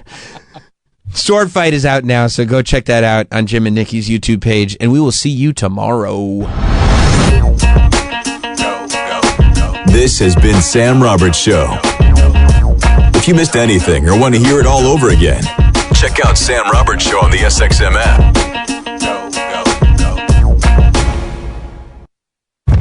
Now, because we know he made his announcement last night. If you go to Jim Norton's YouTube channel, he's coming out with the Advice Show as a podcast, which looks like it's going to be great. He's got like comedians coming in, and they recorded, but they put out the phone number in advance, so they're taking like live phone calls. And he had like Nick Mullen and all these people on it. TJ Miller, I think, was one of them. So it's going to be awesome. But before he put out a trailer for it on his Jim Norton YouTube channel, often as he got happy birthday wishes on the show, we could play a tribute to him with a very special rendition of Happy Birthday for the last time to little Jimmy. Happy birthday to you. Happy birthday to you. Happy birthday to you. Happy birthday to you. All right. Okay, we'll get to that in a minute. There's a lot to say about that. That was President Biden. That was like, and that was 2 days ago, yesterday. Yeah. Mike in Canada. What's up, Mike? Hello, Sam. How are you, sir? Good, buddy. I just want to ask you, in all honesty, if you wish to have a co-host or you just want to run the show yourself. I mean, at this point, I'm not eager. We'll have people in like always, but I'm not on a co-host search. That's for sure. Unless somebody tells me, Sam, you are not steering this ship on your own. You absolutely have to have a co-host, or those checks aren't going to cash anymore. Then I might make a different decision. But in the meantime, I mean, I don't know. I feel like this is a more natural thing to do. I feel like if I were waking up and listening to Jim and Sam every morning, the last thing that I would want is for somebody new to come in and kind of, I don't know, change everything. I think as much as things are different because Jim is gone, we can at least keep as much familiarity as possible. You know what I mean? Well, I wish y'all the best. I do, honestly, and I love all the guys, and I'm sure you guys will pull it together somehow, and good luck with it. Yeah, thank you. We're all professionals here, but somehow, we will manage to figure out how to do a radio show. Mike in New York? Hey, guys. Is there anything that contractually prohibits you from bringing Jimmy back as a guest every now and then?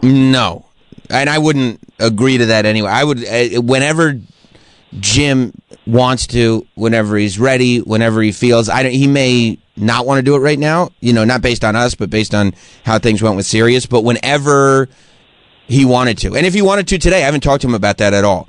But no, I would have him back on if he was like, hey, I mean, I have Mike on as a guest every single day starting tomorrow. So, no, there's nothing that would stop him from coming back on as a guest. All right. Thanks, bud. So, this tribute song, Biden, I guess he was one of his last acts. I'm glad he's going out gracefully because that's what they said, right? They said, here's the thing. If Kamala runs, whether she wins or loses, President Biden will be able to exit office gracefully, and not have this whole thing around, not have everybody micro-analyzing every single move that he makes. Well, I guess he was doing this ceremony for Social Security yesterday, and this young man named Eliseo was his name? Eliseo? Sure. Eliseo? Jimenez? Eliseo. So Eliseo was there. And I read in the transcript, I haven't seen the clip, because the only clips that we can find are the good part, which is totally understandable. But I guess Eliseo's there. I don't know what to say. I don't know anything about this Social Security. He walked to raise awareness for Social Security, which is a weird thing for a teenager to do for something you're never going to get. Yeah, he ain't getting it. No. I mean, you can walk... walk all you want. Yeah, how far did he walk? That money's going to be gone by the time you get it. Oh, I mean, I don't think it's going to be there for me, let alone Eliseo. That's a hoop dream. Where's Lubbock? Is that Texas? Lubbock is in Texas. He walked from Lubbock to Washington, D.C. to raise awareness what? Yeah, I mean... No breaks? I feel like I've done it when I walk to the subway. Yeah, that's what I was doing. Yeah, all right, that was a good walk. From Grand Central to here, I was like, man, I've literally, my trainer at the gym has been like, have you gotten out there? Have you moved around since our last session? I was like, no, I did like 15 minutes of walking today. She was like, oh yeah, what? I was, from the train station to work. She's like, no, that's not what I was talking about. Yeah, okay. Maybe you should walk from Lubbock to Washington to raise awareness. I mean, I don't want to drive from Lubbock to Washington. That's a long walk. Why? And raising awareness for Social Security, why is this the first I'm hearing about this walk? I didn't know anything about Eliseo walking from Lubbock to D.C. Plus, he's 17. Why isn't he in school? When did this? Oh, in July. Yeah. Okay, so over the summer, what'd you do on your summer vacation? I walked to D.C. They're like, we're in Lubbock. He's like, no, I know that, but I walked to D.C. because I wanted people to know about, it's the Social Security Fairness Act, which boosts benefits for more than 2 million retired public workers. Okay. Which is a great thing. It's a great thing. Takes care of government employees.